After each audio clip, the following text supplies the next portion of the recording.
Hey, everybody. Welcome to another Real Debaters production. I am Michael Petrow, and joining me on the show this week in the virtual living room that is Zoom is cast member Rob Strachan, our audio-video expert. And joining me and him are two best friends, Makar Storoschuk and Myron Tataryn. I know both of these guys through my day job and through the film community in Manitoba. And between Rob, Makar, and Myron, I don't think I know anybody else who has a bigger DVD collection, which is what we're talking about today. We're talking about DVD collecting and all that goes into it. And I had a pretty decent one. I donated it. I tried to pay it forward and be like, here's a great starter kit for some really weird film. Take it and go. And then we did this episode, and I had nothing to talk about. So I got a lesson in how to collect and what collecting means to these guys.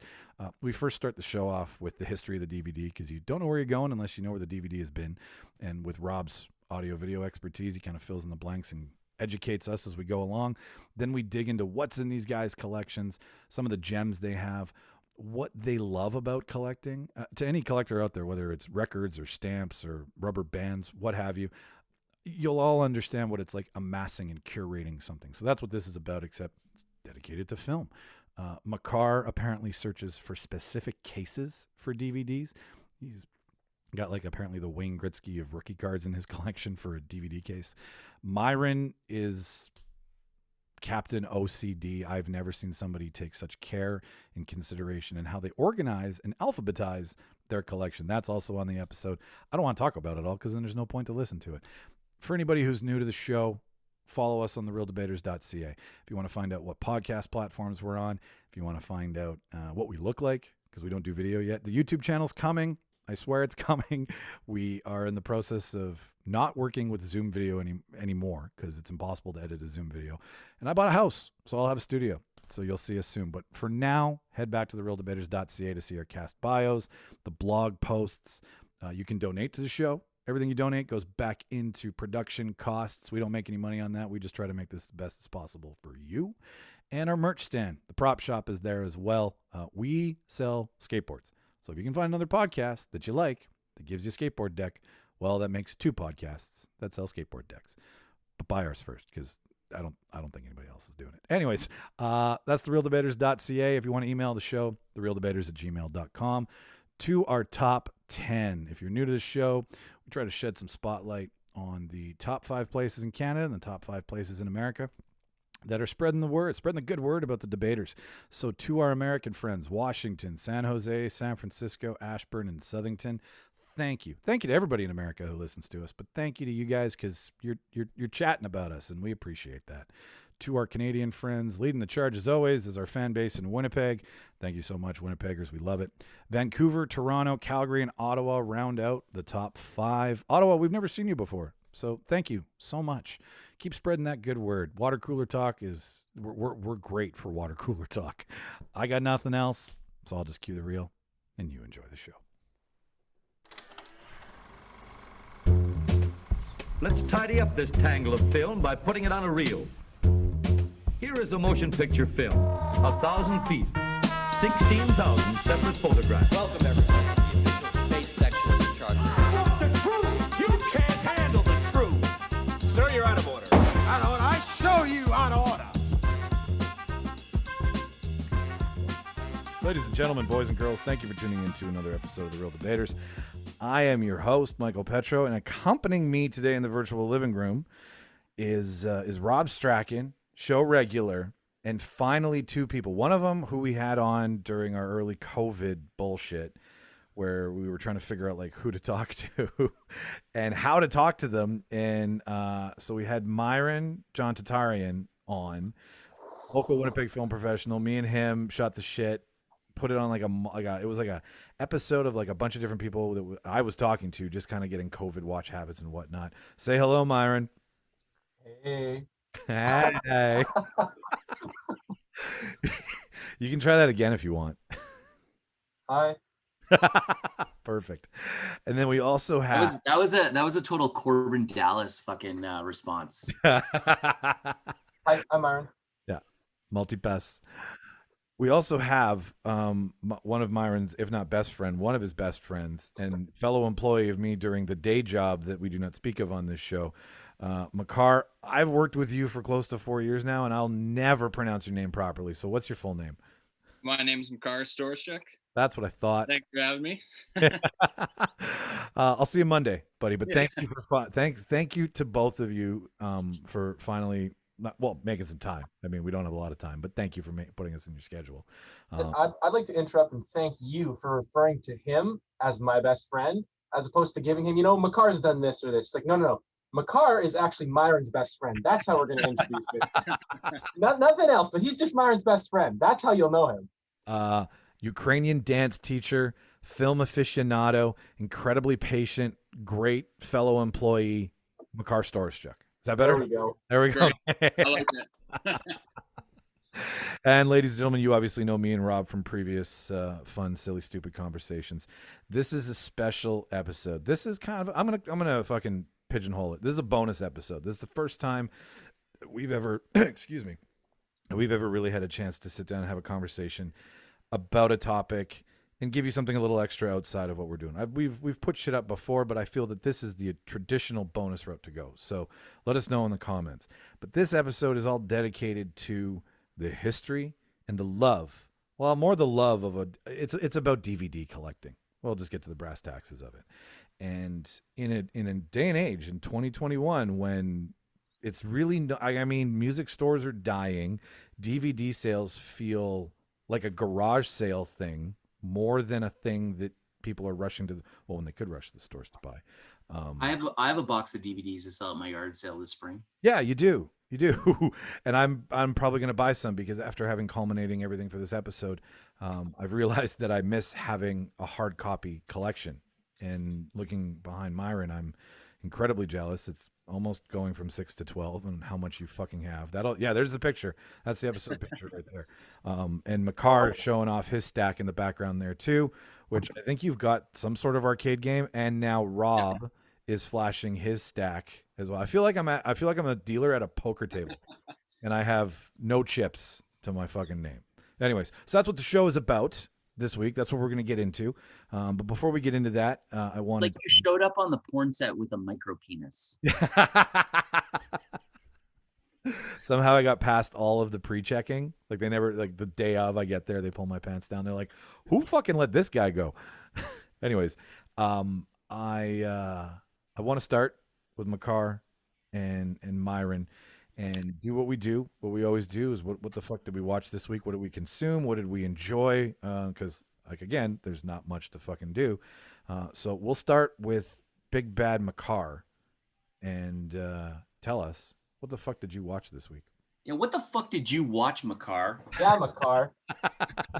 Well, okay. Well, I've been wanting to kind of tackle this trilogy for a while. It's called the Before trilogy. It's by Richard Linklater, most famously known for Boyhood, School Rock, things like that. Quick synopsis: it's about these two people. They meet while they're young, and they meet it on a train in Europe, and we kind of follow them along a journey. Basically, it's made up of 3 movies: Before Sunrise, Before Sunset, and Before Midnight.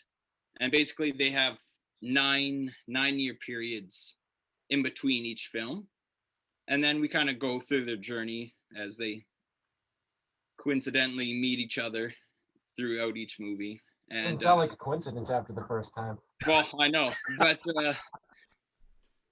I 9 out of 10, like fantastic writing. I'm pretty sure every single movie was nominated for Best Original Screenplay. So it's definitely a trilogy that not enough people talk about. Not enough people know about it, but definitely recommend. I also, just quick, I rewatched Requiem for a Dream. No spoilers. Which if anyone has ever had a chance to watch, definitely give it a go. You may watch it once and that's it, but I would say it's essential to any movie or film fan that you gotta fight through it. And It's the fetal position movie. yeah, it really You're is. in the fetal position in some parts because it's just cringeworthy. Aronofsky's a genius, though. Yeah, and I think the message that it portrays is just fantastic. So once Leo's Myron, arm at the end is so fucking real. Oh, that's all I'm saying. That's all. That was no spoiler.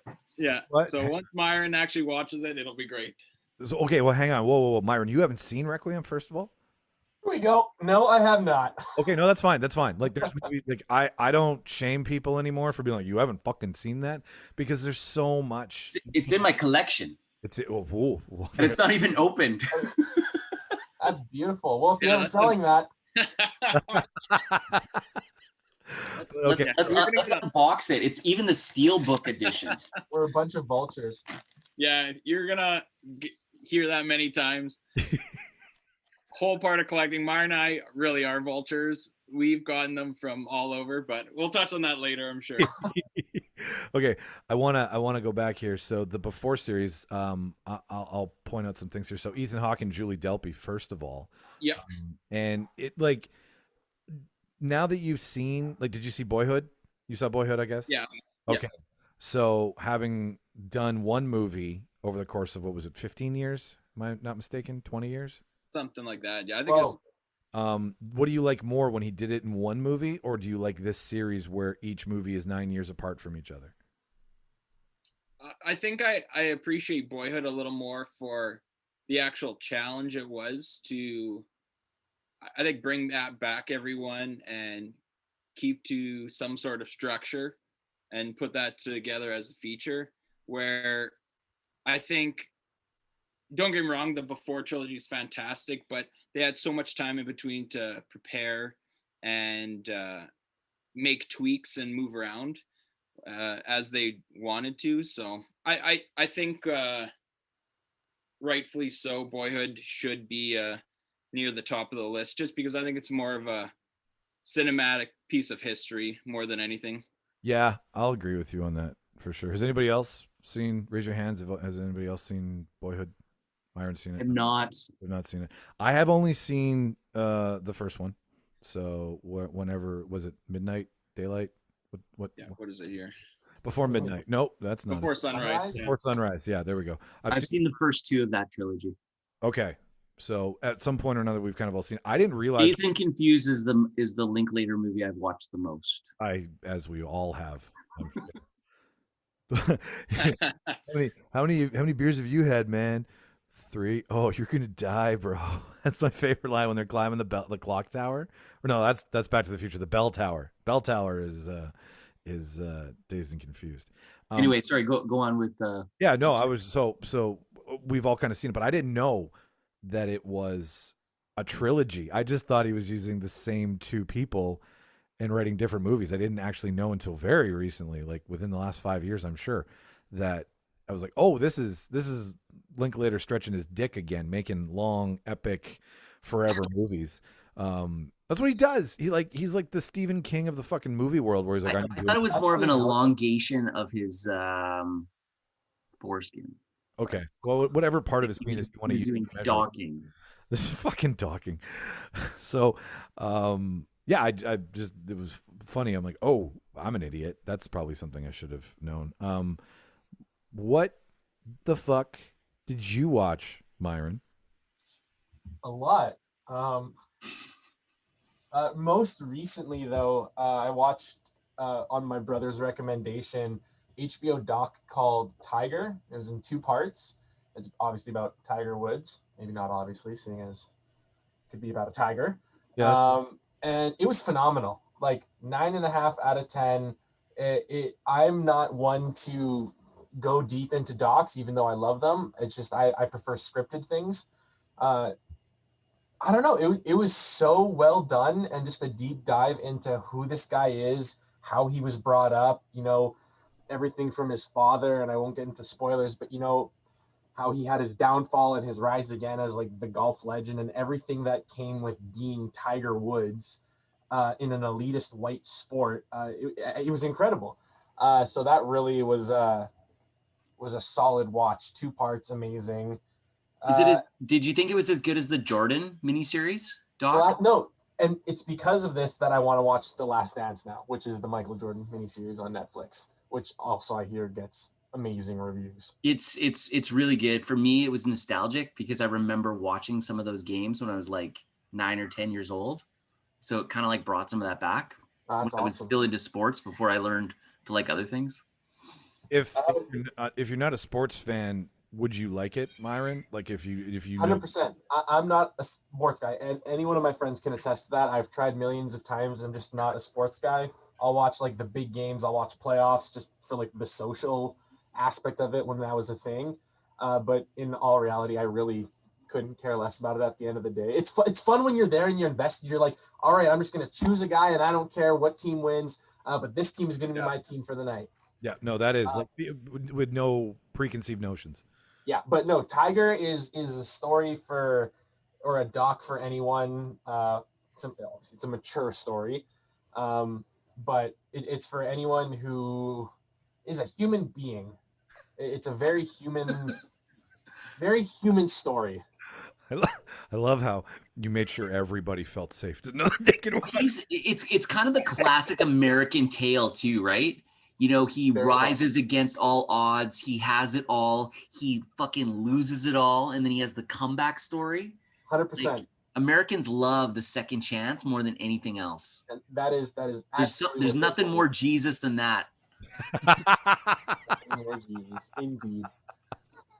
And then I've watched a couple other like all right movies, but the other two very briefly that stood out were Sound of Metal and One Night in Miami. Oh, okay. So you're going the those three have all been well.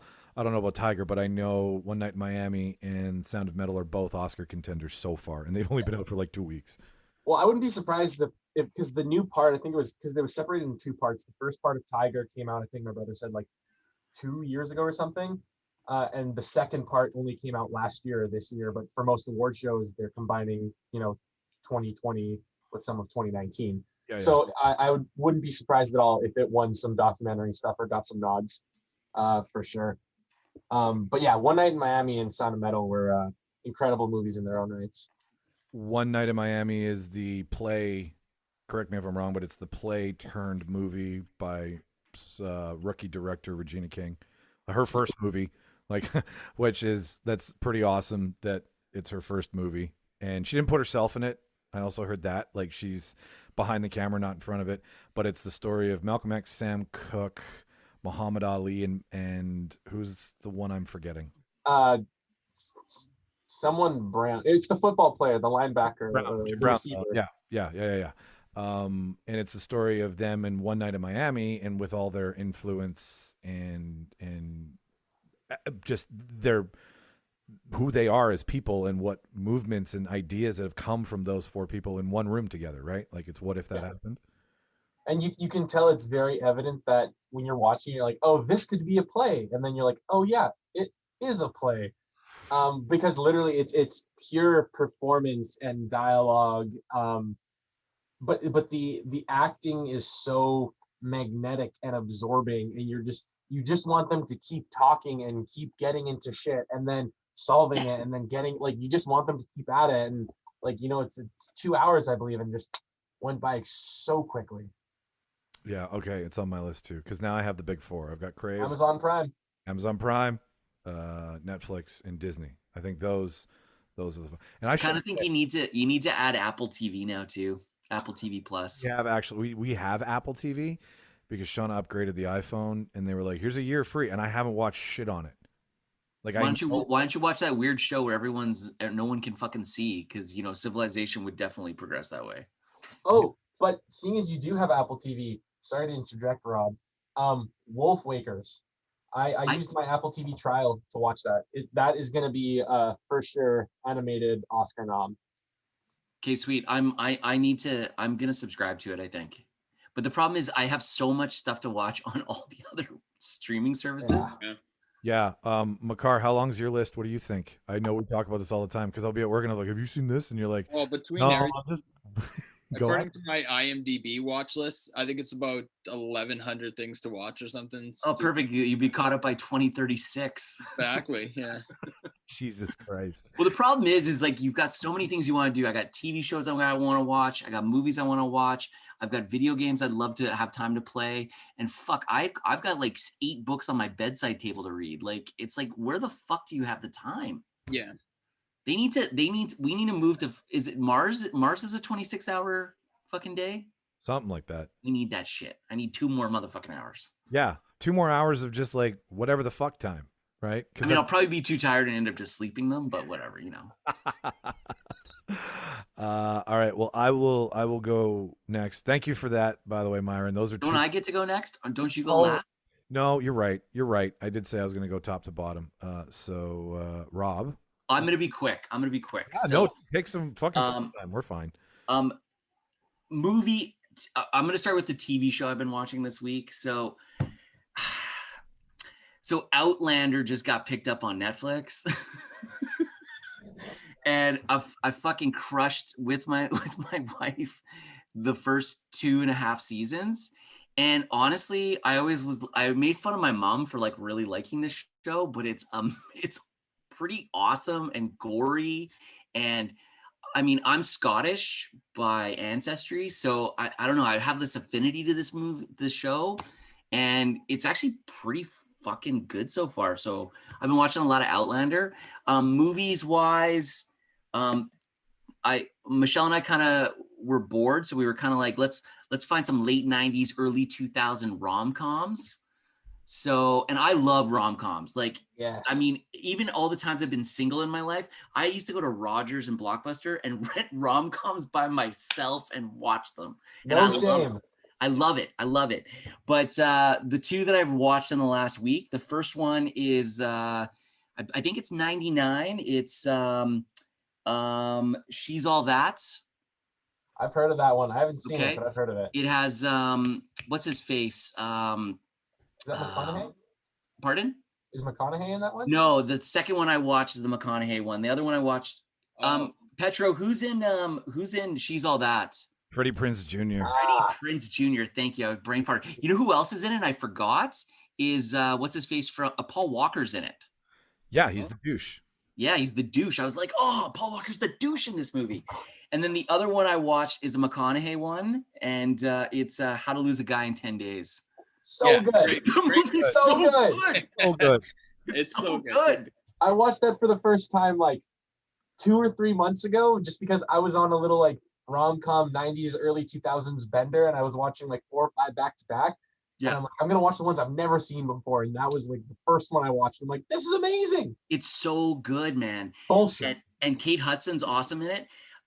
You know, and I mean, I feel like there just hasn't been as many good rom-coms in about the last 5 to 8 years. No. Crazy Rich Asians is probably the best one in the last 2 or 3. Fantastic Absolutely. movie. Yeah. Like and do you know they're making 2 sequels to it? Yep. The author's So, writing it. Hopefully they're going to film it in 2023, and they're going to film both back to back. Wasn't it? Yeah, it's based off a book, isn't it? Yeah, I think Yeah. so. Yeah.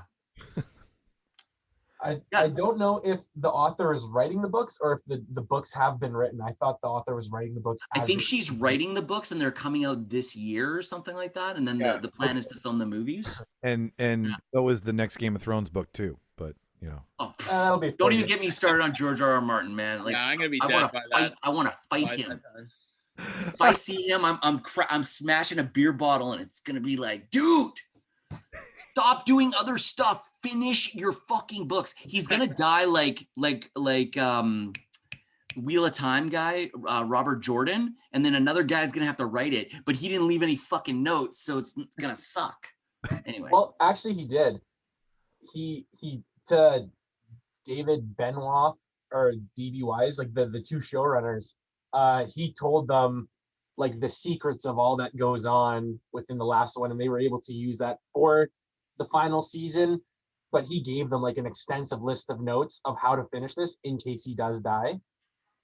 But the thing is like book 4 and 5, they have all these extra story arcs that aren't in the TV series that I think would totally take it to a different finale. That's just my 2 cents. Oh, I haven't read the books. I've always wanted to, but again, it's a time thing. yeah. A million things to watch, play, and read. I got Totally, man. so many fucking. The only way I read now actually is on my Kindle because I'm like, well, if I'm gonna, You're such a fucking slave to Amazon. Get I a fucking Kobo. I was like, I like the fact that it was like a Kindle. I'm just fucking with you, dude. Oh no, I know, but I suck Amazon's dick. I'm ashamed of it. Like, You're like, Jeff Bezos, come here. yeah. Oh God, Jeff Bezos in my ass and my mouth, as long as it came with some sort of gadget. But whatever. And Elon Musk is watching in the corner. That's every. That's your billionaire three-way. It sounds like a James Bond porno. With like three evildoers. Anyways, what was I gonna say to you, Rob? What'd you watch again? Sorry. I've been watching. I crushed two and a half seasons of Outlander this week. Yeah. And then it was late '90s, early 2000 rom-coms. Okay, yeah, I wanted All to that right here because we all lost our shit, and I'll go quickly around. So who do you root for more when you watched it the first time? Because we've all seen it. Were you rooting more for Kate or were you rooting more for McConaughey? McConaughey. Yeah, you always wanted McConaughey to get the girl because like I enjoyed the fact that I kind of like both though. Like she's really, really witty, but I feel like he just gets shit on all the time. Like, you know, like I feel like, I mean, they both are doing it for like a bet and that kind of thing. But I feel like, I don't know. I feel like he just gets the extra, he eats extra shit sandwiches the whole movie. Makar, That's like good writing though. Yeah, I would probably say the same thing. Like it almost feels like maybe they're not doing it for the right reasons, but his like journey to come full circle is definitely a little more rough. But and he brings her to his parents. Like he breaks down more of the barriers. Right? Yeah, I can see that. But maybe I'm seeing it from a man's lens. That's fine. You're fucking like Lady Gaga says, you're born this way. Right. Myron, what do you think? Were you rooting more for McConaughey or were you? I'm always rooting for McConaughey. Yeah, I know because you read Green Lights, didn't you? Yeah, man. All right. That's all I gotta say. Yeah, I have it. All you need to say is Interstellar. Enough said.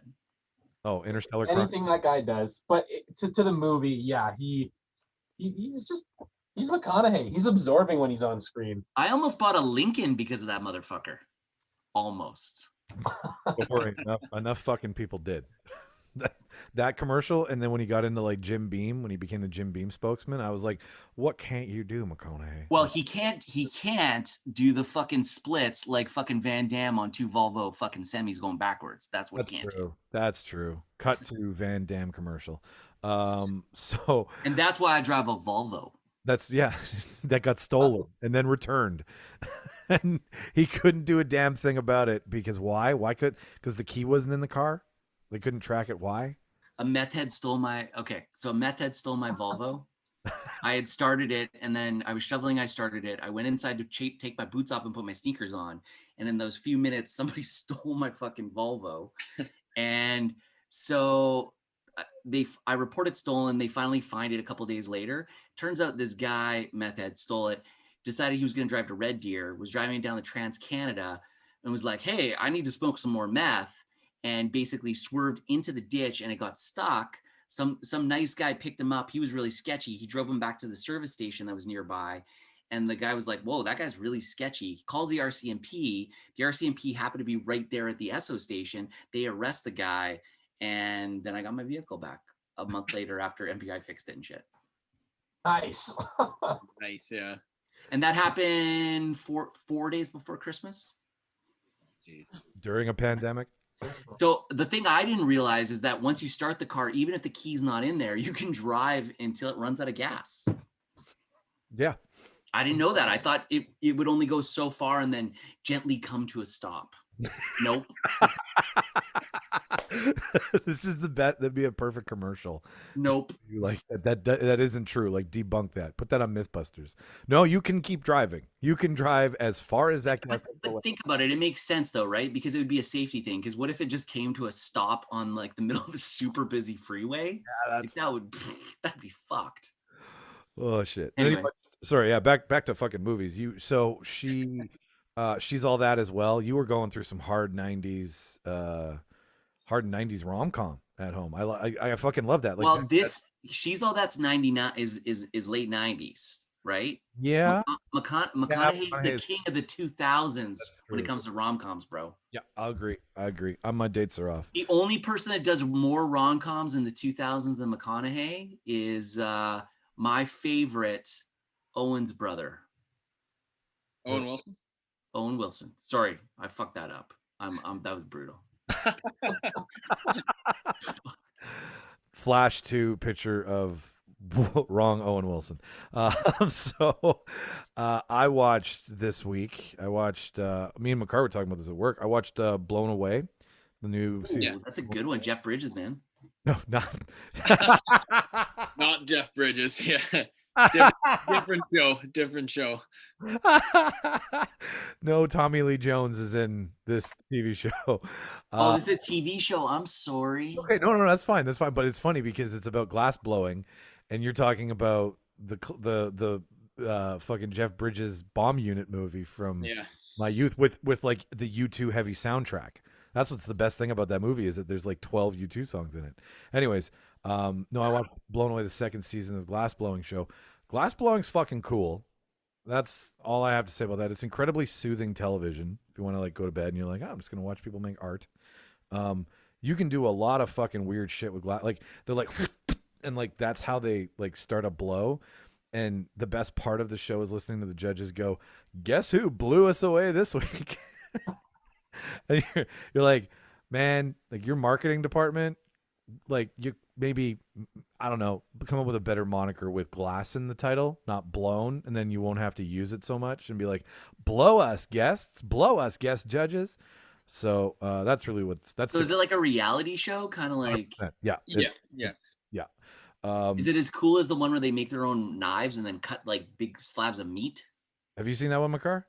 I think I've seen a little bit. It's kind of similar vibe though. Like Forged in Fire. It's any reality. Forged in Fire. Is it History Channel? Yeah, it is. It's every reality show in history where it's like competition based. Well, instead of like, Does it have the Curse of Oak Island guy as the narrator? No. I can listen to any show that guy narrates. No, but speaking of narrators on reality television shows, Mike Rowe is my guy. I can listen to I wish Mike Rowe narrated my life. The guy who does Deadliest Catch. Don't you listen to him when you're jerking off? That's Morgan Freeman. Different. Oh, my apologies. Anyway, so I watched Blown Away. So if you want to watch like a really good reality TV show about blowing glass and how like there's one girl on it this season who's got cataracts, and the more she does her art, the faster she goes blind. So like she's actually sacrificing her sight for her art, which she put into one of her pieces, which was pretty cool. That's pretty poetic, actually. Yeah, like, and you see it and watch it, and they've got like 12 1800 degree furnaces in this old building somewhere where they're filming. Like they made a huge, and like the furnace is called the glory hole, like that's the technical term for the furnace and glass blowing. So they're always like, with glass blowing, it's not like you could use your other sense of touch to like keep the art going because it's kind of too hot. Oh yeah, like when they're like wrapping it, they like light the paper on fire that they're using that's soaked. Like it's pretty you're fucking losing probably 10 pounds a day in sweat. I think I'm gonna have to get a subscription to Stack TV. Do it, dude. It's the best way to cut cable, honestly. Stack TV. Thanks for cutting the cable. And then I also watched has anybody else seen Black Sea with Jude Law? No, but I've heard amazing things and I've always wanted to watch that. Okay. Quick synopsis. Jude Law, submarine mechanic, gets fired from a underwater salvage company. He then goes out on his own. Him and a ragtag crew of Russians and other ex-Navy buy an old Russian sub for $180,000 and try to find the lost Nazi gold during World War II in the Black Sea.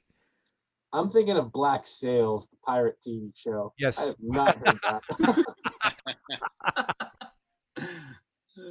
So, okay. Anyways, that's what the show's This about. Black Sails sounds fucking rad, though. Yeah, I was like, wait, Jude Law and Nazis and submarines, pirates? And it's like Jude Law with like a weird, heavy, like Scottish. It's like a very heavy Scottish accent, I think. Anyways, it's got Scoot McNairy, Jude Law, Ben Mendelsohn, like Rogue One, Ben Mendelsohn, Bloodline, Ben Mendelsohn. Dude's amazing. Right? Fucking snazzy Aussie. He's great in, what was that Brad Pitt, James Gandolfini movie where like Brad Pitt plays the True Romance. No. Well, yeah. Okay. I see what you did there. Anyways, I'm doing deep cut.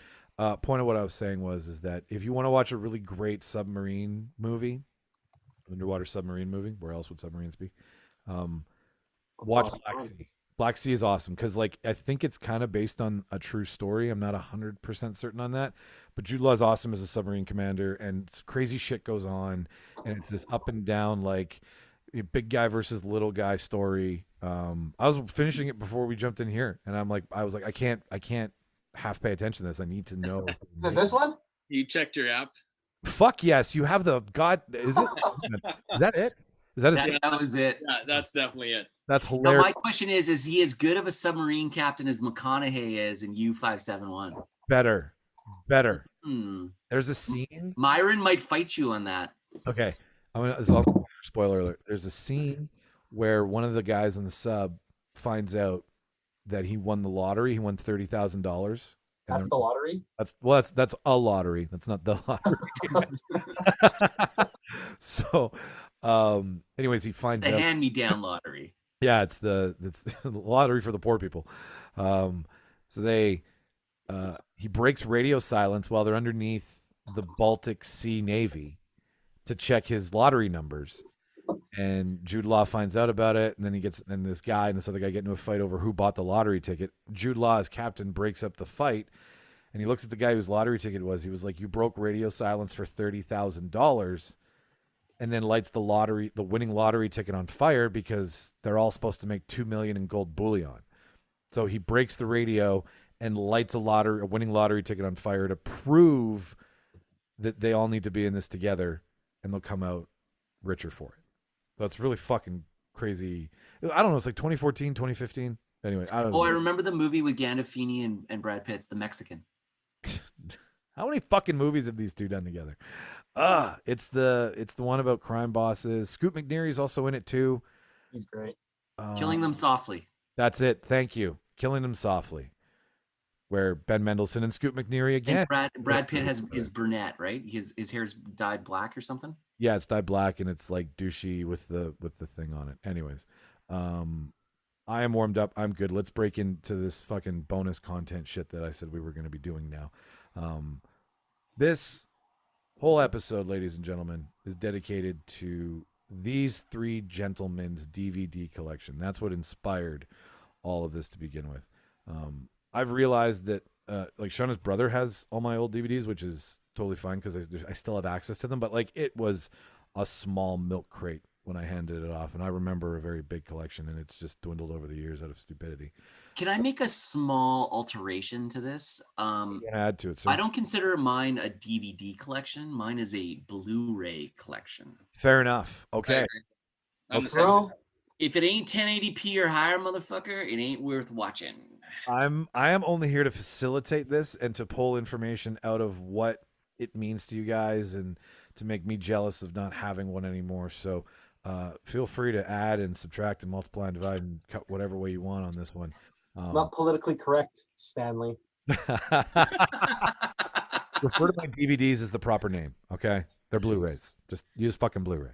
Or it's movie collection. Yeah. Collection. Even better. Okay, sure. Movie collection, however you have I mean, it. I still have a few DVDs because I have a few choice cuts that aren't available on Blu-ray yet. Yep, same for sure. Yep. Okay. All right. So we can't really know where we're going unless we know where we've come from. So, and Rob being in the audio video industry, the home entertain, like your industry, what is AV? Is that the easiest way to say? Yeah, I mean, I've been selling TVs and audio video for 19 years. Okay. So yeah, audio video I've special. been in this industry. Like, it started off as like it was like my job when I was like 22, and I was like, sweet, gonna make commission, and it's just turned into like it's just been my career just keeps circling back around it. So for almost 20 years now. So we're gonna start with just some back and forth here between me and Rob to get familiar here because there's some shit I didn't know and there's some stuff that Rob knows that is absolutely hilarious. Speaking of, so VHS obviously stored for video home system. That's what the DVD came from. Before the VHS, there was the reel, obviously, the Real Debaters, haha.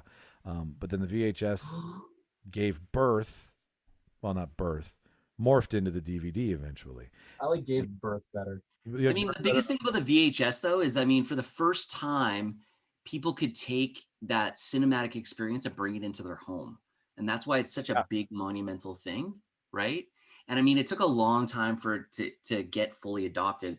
It didn't get fully adopted by most consumers until the mid 90s, believe it or not, even though it was introduced in the early 70s to the mid 70s.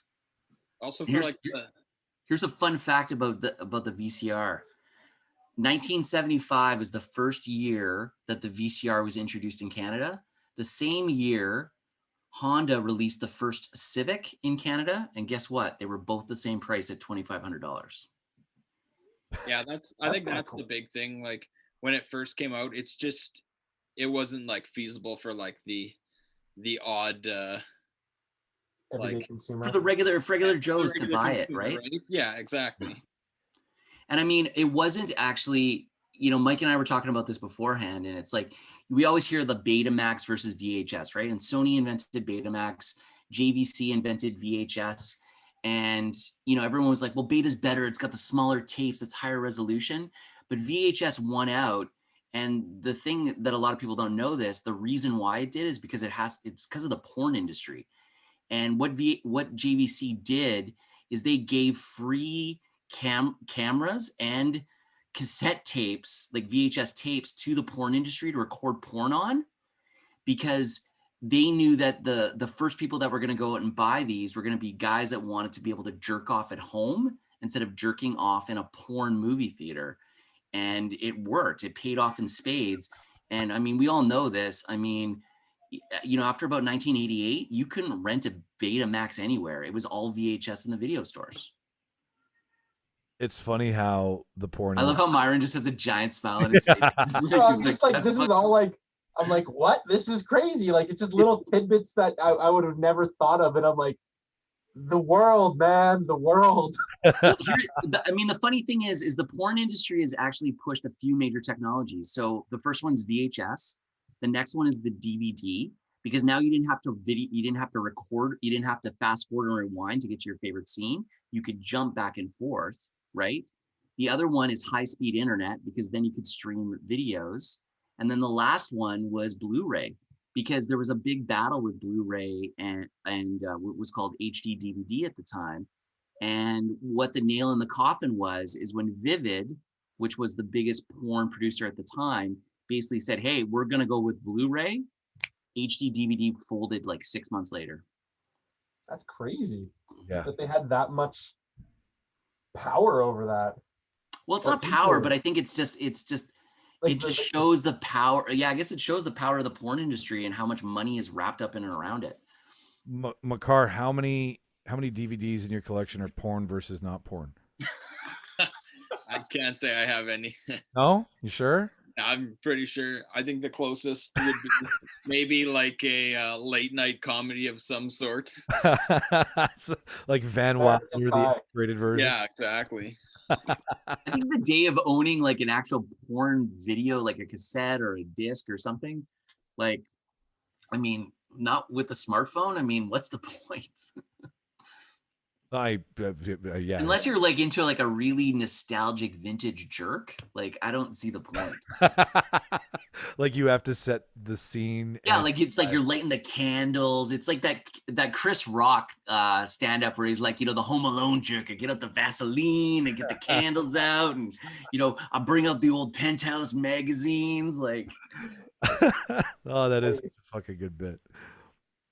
Okay, so yeah, so we've kind of laid some groundwork here, and I mean, historically speaking, the VHS, that was late 70s, 76, 77.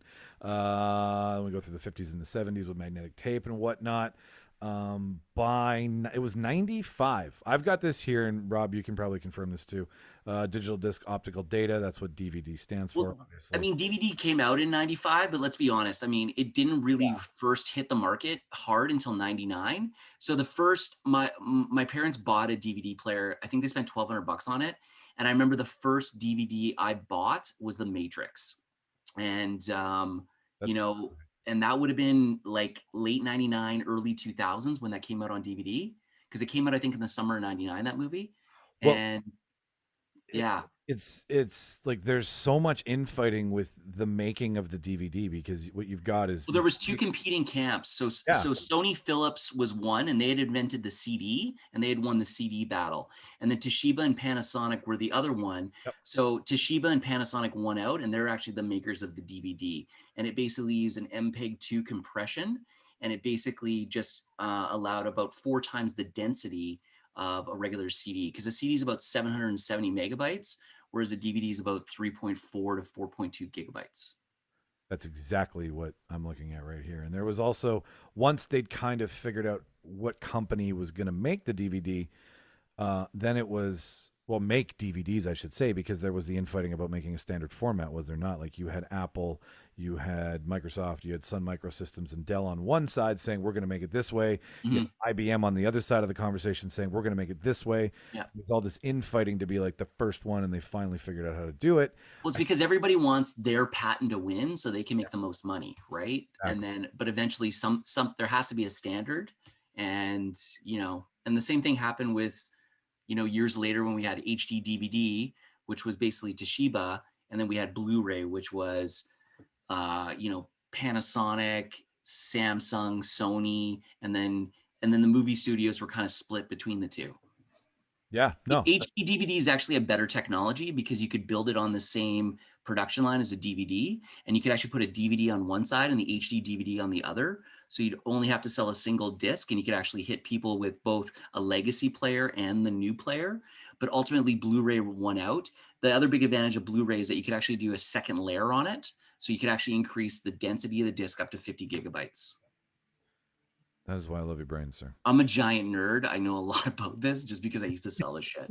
No, that's awesome. I love hearing like the passion and like the history of like, yeah, you know what you're talking about. Like you could sell me, even if I wasn't into DVDs, you could sell me on that. I'd be like, yeah. Well, yeah. And then the next big progression, obviously from Blu-ray. And I mean, from a resolution standpoint, you go 480i on a DVD, you go 1080p on a Blu-ray, and then you go to 4K Blu-ray.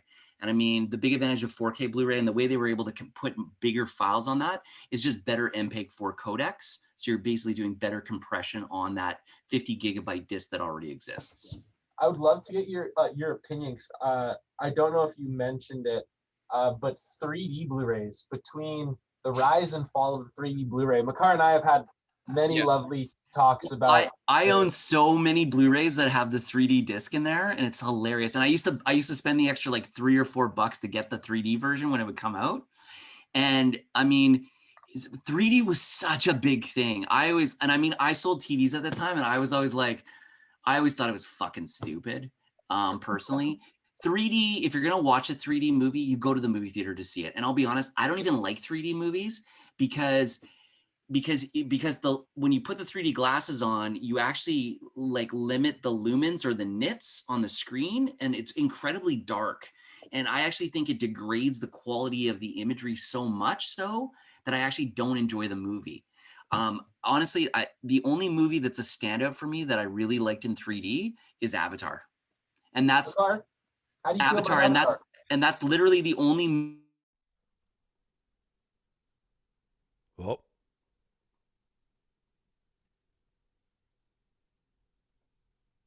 Stupid internets.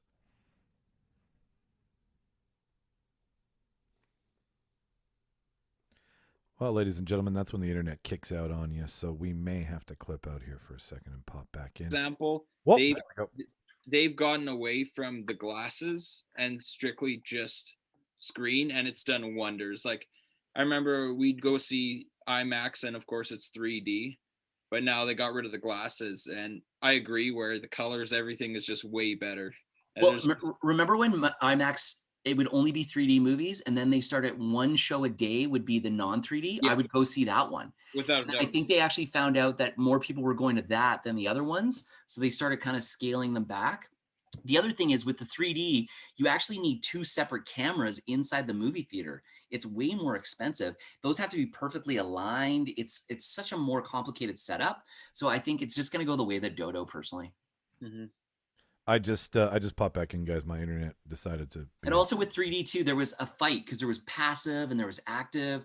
So Samsung and Panasonic had active glasses, LG had passive glasses, and there was advantages and disadvantages of both. And then you'd have to like buy all these glasses for your whole fucking family because the unit only came with 2 pairs. It's such a disaster. And it was expensive. Like it wasn't cheap. Even like buying I remember like The glasses were $100 a piece. Exactly. You'd go out look for Blu-rays, and you're right. Like the 3D, you'd go to HMV, and randomly it'd be $55 for this 3D Blu-ray, and they just never. There was never a good market for it, and we always talked about it. It just wasn't there. You have to have, like you said, such a good setup, and you can't even buy 3D Blu-ray players anymore. Yeah, like so if your 3D Blu-ray player dies, it doesn't work. Like here, go to your dreams.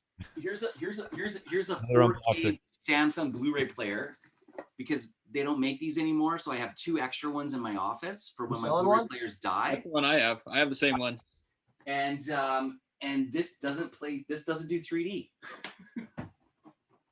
It's you guys are bringing up some interesting points here from both sides, because Rob comes at this from a historical, professional, technical aspect. I mean, that's where he's rooted in it, right? So he's like, yeah, commissions and shit, and then I'll get fees and whatnot. All he got from your entire historical, passionate lesson to us was commission. That's all I'm pulling from that, really. Well, I did blank out for a couple minutes, so like when you went like deep in the paint there, my internet just cut right out. So I popped back into Makar going $55 fucking 3D glasses.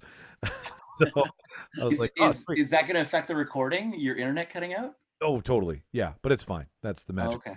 So maybe we won't even edit it. Who fucking cares if it lines there was some gold there when your internet failed. Oh, you guys might have recorded. I just lost. Who knows? We'll find out. It'll be like a Jack in the Box. It'll be like okay, sweet. Cracker Jack prize.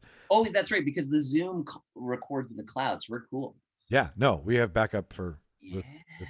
So, Rob comes at Bill Gates. Rob comes at this from a perspective professionally where Myron and Makar, you guys just come at this from being fucking nerds. Yeah, I mean, but even you're not wrong. No, like it's like you explain it from a technical side, but even as from a collector side, like going to the store, you could still see these trends as the like years passed, and it's crazy how much it's changed. 4K's had a wild ride so far. But you know what? That's one thing we always talked about, that we both agreed that 3D wasn't going to stick around, but we are a believer that 4K will, at least for a while. Well, 4K is going to be the standard for a long time because 8K is obviously the next push, but 8K will never be on physical media. It will only be streaming. Yeah. And you know what? Like a little off topic, but like even a physical 4K disc opposed to 4K streaming, you'll never get the 4K disc is better. Exactly. You'll never get that quality streaming, no matter what your internet is. It'll eventually get there, but we're still years away. Like I mean, like the 4K version of the Matrix I have is unreal. If you've got a proper Atmos setup, the Atmos soundtrack's on fucking points. And to your point, you're never gonna get that with the streaming because there's always a compression aspect. Yeah, for sure. Until somebody comes out with like a Tidal version, like Tidal, like the music streaming service that's like flat quality basically. Sony apparently is supposed to be releasing like a super high quality uncompressed video service that's coming out this year that's only going to be available on their TVs and stream their Sony stuff. I know exactly, it's fucking annoying, but I don't know. I'm curious to see what it's going to be like. I'm gonna pull us back in here for a second because we're just gonna keep ending up back with this because this is the underlying idea of where is DVD going. Like that's kind of where I kind of wanted to end up with this. It's gonna be like vinyl. Yeah, no, it totally will be. So with vinyl, account like watching High Fidelity and looking at his fucking record collection. That's what your back wall looks like, Myron. That's the first thing that pops in my head. So I want to get some stats out of the way here. I'm sure we're dudes. We all fucking know our number. So Makar, how big is your DVD? I did a count here. I think I have about just over 900 physical, but it like some are collections and stuff. So I'm over 1,000, like movie wise. Cool. Rob, where are you? I am about 480. I was at 900 a few years ago, and I really slimmed it down in my last move. I made some hard choices. Makar, it can be done. You can cut. And I'm planning on probably cutting another 100 out of what I've got now, but then there's about another 100 movies that I'm missing that I want. You know who to talk to. Oh, I'll talk to you boys. Don't worry. We'll take this shit offline. Yeah, no, I realized I just made a virtual garage sale. I think that's just what happens here. I love yard sales. Myron is very good at that. He has contacts in the city of where to get Blu-rays from. So, and Myron, I feel your number's probably gonna double these. Can we do like a Price is Right prediction? Yeah. Mine is 1701. Okay. No, go. Keep going. I want to say you're at like 1,200.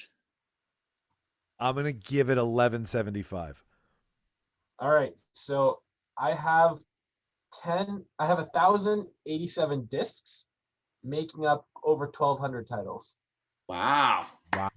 So not the 1,700, but I mean it does take up space. You got time. Yeah. I feel, what movie is it? I can see that you've got this Lord of the Rings. That's it. That's essential. Hobbit, Lord of the Rings. Yeah. They got Just them. a quick moment of that. That's essential for any collector. Lord of the Rings extended and Hobbit. It's a must. Yeah. And Star Wars, the storybook saga. Yeah. Yep. All right, seriously, we just hit one of the buttons. So fucking let's strike. I think everyone should have the Stanley Kubrick collection as well. Oh, it's pretty nice. I don't have and it. I just got the Hitchcock one a couple years ago, and that one's awesome. But they just re-released it in a 4K version. I'm so pissed. Yeah. That's the problem with everything now. It's like you're probably like, yeah, Blu-ray, and then it's like, but wait, we have it in 4K now. But I will say though, and 4K Criterion, with a 1/8K done system special feature. But I will say though, The Shining in 4K is fantastic. Oh yeah, worth the upgrade. And that's the thing. There actually is a place for 8K movies, and I'll explain why. Because 70mm films comport perfectly to 8K, right? So Lawrence of Arabia, when they eventually convert that to an 8K, holy fuck, is that thing going to be amazing? I still have yet to see that movie, but I hear it's so long, and it's one of those. It's like, okay, if you're gonna sit, it's like Gone with the Wind. You know, it's a 4-hour movie. You gotta sit. You gotta take some Adderall, man, and just fucking, go through it. It's like that Kenneth Branagh version of Hamlet he made. That's like 5 fucking hours. It's so good though. It's super good. It's like a fucking late 19th century Russian kind of fucking twist on it. It's fantastic, and the cast is like outstanding. I saw it in the theater back in the day, and at the movie theater, they actually there was a 15-minute intermission so you could take a piss. That's how long it was. Yeah, it's like 4 hours or something like that. It's crazy. That's the one I watched in high school. Yeah, same. Yeah. Right. I was like, who is this dark Hamlet? Like, also directed by him too. Yeah. You also have a really shitty English teacher because they were trying to eat up like 5 or 6 fucking classes with one fucking movie. Like, I fucking care. I was like, rock on, dude. Okay, so you're like, how much weed can I smoke before English class? Totally. So we know numbers with Myron leading the pack here. How long has it taken Myron to get to where you are? Well, history lesson, which might hit one of your points. Makar is the one who got me into Blu-ray collecting. We've been collecting, one of our friends, 2010, probably a couple years out of Tranda, so maybe like 2012, it's 2020, so 9 years probably we've been collecting for. Okay. And, like seriously collecting. Yeah. And for myself, I probably didn't even start collecting till like 2013, 2014, because Makar always had this like badass collection of like 200-300 movies. And I had my Harry Potters, I had the Lord of the Rings, Star Wars, Avatar, because even if you don't like Avatar or you don't know you have it, everyone has Avatar on Blu-ray. It's just the way it is. Everyone's got it. I had maybe like 40. I came across a photo the other day, Makar. It was crazy. It was this little, maybe like shelf this big of just 40 Blu-rays, and I'm like, oh my god, it started there. That's right. Yeah. But to answer your question, yeah, I've probably been collecting seriously for about 6 years. I'll say several years. It's become a serious thing when you're like, fuck, I really need to figure out a proper shelving system. Oh, Where it's not just like the constantly- dinky little shelf that your mom bought you to store a bunch of shit in your room, but it's like you got to get like the fucking system. Oh, it changes. I got 3 of these, the 3 over on that side from this person online for $100. They're IKEA shelves, and then I ended up getting 2 of these smaller CD racks that I put into the Blu-rays, and I got a new version of the bookshelf, which is now larger, which Makar got 3 of them, because over time you just keep adding and adding, and like they're all alphabetized. Like the first 3 are Blu-ray, but then that section is all TV shows, and then in the middle is like TV shows plus the things I'm going to donate to one of the entertainment So I shops. respect you that you've separated TV shows and movies, because that's the way mine is. Yeah. And it has to be alphabetized. I have a limited amount of DVDs. Like I've got about 10, and they're in their own separate section too. Yeah, Alphabetized. exactly. I got DVDs there with them. Underneath, I have my superhero 4Ks, or like I have all my Marvel movies, then all of the DC movies. Then underneath that, Makar, I just Do filled you it have out. the MCU movies? Are they alphabetized? Or are they in chronological order of how you should watch it? Chronological order, not of how you should watch it, just chronological of the release. Okay, I That's how I respect put that. it. Me too. The 4Ks, I have all in alphabetical order. Full shelf now, Makar. I think I have like 50 4Ks now. Next 4K, I got to move down to another shelf. And then I have over 130 Disney movies that I don't, maybe you can see at the far here of these are all Disney movies on the 2 small shelves. Are you a parent? Am I a parent? No, but I kind of act like one all the time, even though I'm super immature. Okay. Because you know what the funny thing is, like years ago when I started collecting, because I started getting kind of serious around 2010 or so, I would purposely buy Pixar and Disney movies when they released on Blu-ray, because I'm like, one day I'm gonna watch these with my kid. Little did I know that Disney Plus was gonna come out, and it's way fucking easier. Well, it's so funny because Makar and I had that same conversation, not about being the parent, but like we're collecting all these Disney Blu-rays because we're Disney nuts and we love Disney stories. Who doesn't? And Disney Plus comes out, and we're just like, well, fuck. There's all of that, and it's just all on Disney now. $10 a month. Yeah. But I mean, at the same time, it comes back to why I do it. Special features and a million other things, but I'm sure the family will come to that eventually.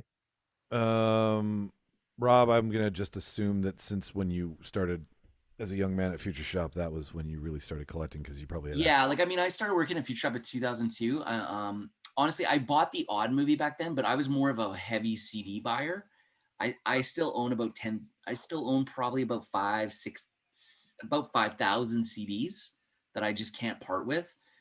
I do, trust me, and like it's like half of them are in like a couple of boxes here, right there. I think this is going to be the year where I go through, and my plan was always to rip them to a hard drive, and it never happened.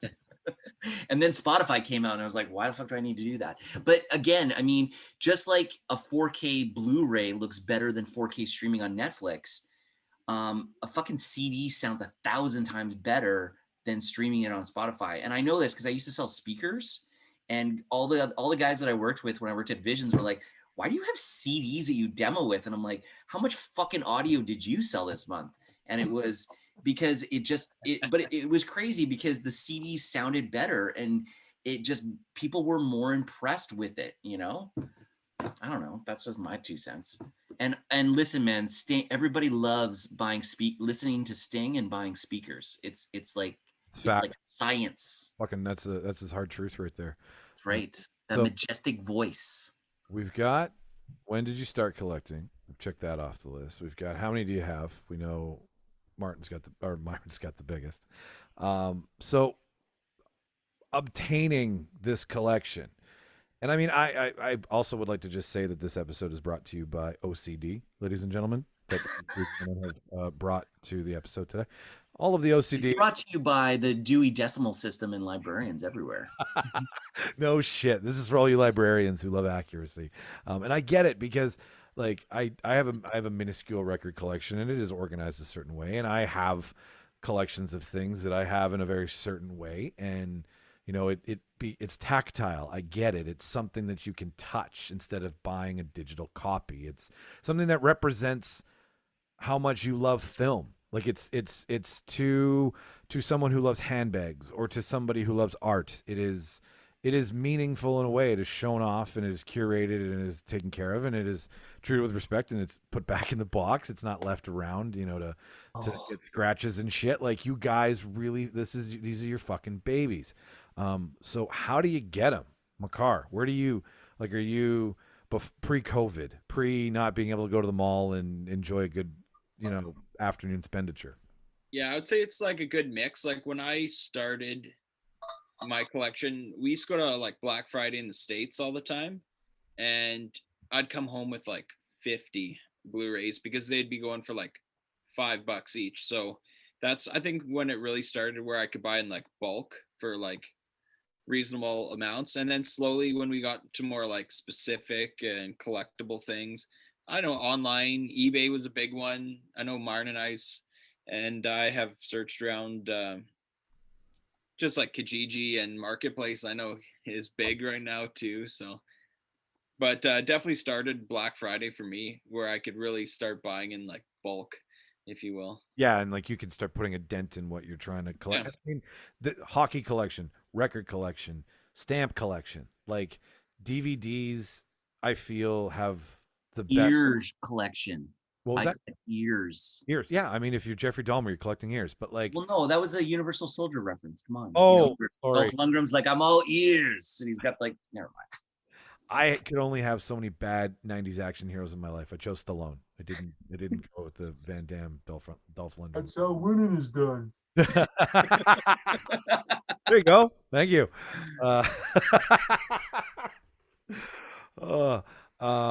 Rob, I take it you originally could start buying just You know what? Honestly, for me, a big part of it was because I started buying a lot of DVDs in the 2000s, and for me, it was buying the used DVDs from Rogers and Blockbuster. Oh, And okay. so I would buy some brand new, and then I would buy some used, and then by the time I got to Blu-rays, though, I literally went to Best Buy every single Tuesday when the new movies launched, and I would go there because I didn't just want the new Blu-ray. I wanted the Steelbook version of that Blu-ray. And I knew if they had 50 coming in, only 10 were Steelbook, I was getting that fucking Steelbook. And if I went to one Best Buy and they didn't have it, I drive to the other Best Buy and get it. Yeah, that's like us with slipcovers to a certain point as well. And, you know, from a collectible standpoint, if you don't buy them right away, it's very hard to get them. So I totally get that for sure. Then you're stuck getting scalped. Well, it's not even that bad, but like for slipcovers, there's a lot of people on eBay who are gonna milk you if you want a slipcover. Oh, for sure. Is that like that's the jacket that goes over the DVD? Is that what we're talking about here? Yeah, I exactly. hate that. I hate those things. Really? Okay. So does that define purists where you want like the extra protection? Like, is that the plastic sleeve for the comic book? Is that what that is? No, the plastic sleeve for the comic book is different. Yeah, That's different. Tell me how that's more different. protection, I would say, where like we have like half our collection would be all slipcovers. I think it just looks better on the shelf, but that's just like personal. Like, you're fucking flexing over there. I agree. But like, But that's true. It's like the Steelbook, though. It's the same idea. that exactly same thing as the Steelbook. Yeah. I was thinking about it the other week when I was looking at the collection when you were organizing all this, Stanley, and I was like, I saw photos of like other collections, and some collections don't have any slipcovers, and it just looks so slick having, you know, just the lines of blue and then all of the plastic, and then like it just looks so sleek. It's and like, you look at mine, it's like, yeah, it's cool, but like it's so sporadic. Yeah, Steelbooks is a hole I did not want to jump down. This is all the Harry Potter movies in Steelbook. Bro. Okay, show people, like, I if I could throw this up online after, because I'm trying to play with the video now. What's Steelbook look like? Like, bring it towards the lovely. So the Steelbook is, instead of it being a plastic, it's an actual metal cover. Oh, The Harry Potter ones are super nice too. Yeah, they are. Right? Do you have the collectible tin that it comes with? Because they had an exclusive tin. No, I actually bought these individually as they came out. So each one of these ones has a different major character on the front, as opposed to the movie poster. Yeah, that's a beautiful set. Myron, I've already called you Martin once. You didn't hear it though, so I'm just being honest. Myron, You guys want to show him what a sleeve looks like? I know what a fucking sleeve looks like. I was just pretending to be dumb and trying to make fun of you fuckers. No, so Myron, when did you start? Seriously? Ooh, was that G.I. Joe? Argo. Argo. Okay, that's a gooder, man. Oh, it's great. Little Ben Affleck. Best last half an hour of any movie. I don't know about that. Wow, that is a. Here's my thing with, like, off topic, but without that half an hour, that movie is shit, in my opinion. Disagree. I watched it again last month. It is so much better than how I remember, but that's a side conversation. But the ending, though, still, I'm sure you would say, is just epic. It's fantastic. It's an awesome ending. 45 minutes just. You know what's so good about that movie too is that it's based on a true story. So the whole time you're thinking to yourself, you're like, this fucking happened. I know, it's crazy. I mean, I'm assuming the real people weren't as handsome as everyone in that movie, but you know. There was more involvement from other embassies, like apparently the British embassy and the French had a lot to do with it, but that's no, man, Canada's getting all the cred. Yeah, no, dude, we're in the history books on that one, in my opinion. Bringing us back into the fold here, Myron, what was your means of finding? Were you garage sailing? Were you, like, when you really start? Because it goes, like, one day you're like, okay, I guess I have enough to fucking start collecting. Like, I don't look like an idiot anymore with, like, a tiny shelf. Yeah. Like, because that's what it is. Like, seriously, like, you know, the collection is 4 shelves minimum. Is that the rule? Okay. I don't know. You guys tell me. I'm just making shit up. I don't have. I have a lot of content that I'm ashamed of obtaining. That's about as far as I want to get into that conversation. I mean, it's all legal content. Well, it's illegally obtained, but that's where all my stuff exists. And because I don't have a seat at the table here, so to speak, I'm just the table itself. I don't understand because I don't have the wall to look at. I don't have any of that stuff. So by like, I imagine the religion of the purchase and the search. Is it like drugs where, like, there's like, you know, there's like a ritual you have when you go after? Well, yeah, it was like when I said I would go every Tuesday, that was my ritual. And I mean, I think Makar and Myron, you guys both said in our chat before the show, you guys have an app that you use to track it. Why don't you talk about that? Yeah. So it's called literally it's just a cataloging app. You can scan the barcodes. All the users are constantly updating it with the covers, the stats from it, and pretty much you can add friends through Facebook on it. What Makar and I, it's called My Movies 3. Sweet. Okay. Shout out to My Movies 3. This started because actually this will all work in to answer both of your questions. Perfect. So Stanley, how it started for me, because I have a very terribly addictive personality at times. And once I kind of, I got the Harry Potters and I had so much fun, like for whatever reason, when I bought my first set of Harry Potters, I wanted the Blu-ray DVD copies, like, because they came out with Blu-ray digital copies, but the first prints of the Blu-rays came with DVDs. I'm like, I want the first run of the Harry Potter DVDs or Blu-rays. Sure. Yeah. So like individually buying all of those, and I'm like, this is so much fun. I can't afford this, but this is fun. And then like every now and then seeing like the odd movie on Kijiji, and I'm like, oh this dude's selling it for $8. Like, sure, fuck it, why not? But then what really was like the drug that pulled me in was moving sales. Nice. See, and that became my target after a while. And I would just look for garage sales and moving sales and look to see if they sold Blu-rays and DVDs. Because a lot of the time, what I found is older people, middle-aged people would list Blu-rays just as DVDs. They wouldn't actually have DVDs. They'd have Blu-rays, you but they'd be listed as You would go DVDs. take advantage of old people, wouldn't you? Well, You do what you gotta do. Fucking boomers, man. Fucking boomers. it's funny because I remember because Myron one day had 40. 2 days later, he had 500 because because of these moving sales, and it was just like one extreme to the next. And I know there was a segment, it was like 1 month where I could not, it was so financially terrible. There was like 3 huge moving sales, and it started because this one dude, he was like, oh, here's a box of Blu-rays. And like on Facebook Marketplace and Kijiji, when you see a box of blues, you're just like, I am going to click the shit out of that picture. I'm going to zoom in, and I'm going to see what I do not have. At first, it started off innocently enough, being like, okay, where are the movies that I like, right? You want to get those first because you're like, I want to own this just because they're movies that mean something to me, right? And some dude would be like, okay, well, here's my entire, it's this giant tote bin, and he's like, $200 is the entire thing. And I'm like, $200? I can't afford that. Like, he's like, well, I'm not piecing it out individually. So I'm humming and hawing, and I'm talking to Makar, and I'm looking up a couple other prices, and I'm like, fuck it, why not? I'm young and stupid. So I'll go and I'll buy the set of movies, and I'll come back. I'll have such a blast making a night out of it, like writing them down, like so I had my own little list, and putting them on my dinky little shelf and being like, I'm catching up to Makar now. Next day comes around, there's another person who's just like, oh, shitload of Blu-rays, moving sale. And I'm like, oh, really? So I call this guy up. I go check out his place, and he's like, okay, well, here are the 5-6 movies that you wanted, because, you know, I was like, I only want the 5 or 6. I'm being conservative with myself, very smart.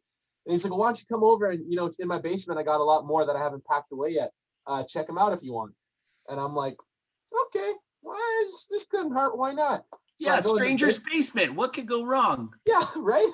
I go in this dude's basement, and without even seeing everything he had in another shelf, he was like, I'm looking to get rid of all these. And I just do a quick glance. I see a bunch of little shiny gems, and I'm like, money, money, money, money. And I'm like, I'm not even thinking about this straight. And I'm like, how much are you asking for the entire lot? He's like, I don't know. I haven't thought about it much. I'm like, I'll give you $200 for it. Just thinking about what I did a week ago, I'm like, $200 for this entire lot. And he's like, yeah, fucking, why not? Packs everything up, and I'm just like, yes, I'm rich. And like, I'm so pumped, even though I'm so broke. Load it all up. This dude has got collector's edition. He's got a 25th anniversary of the Goonies in this giant, beautiful box.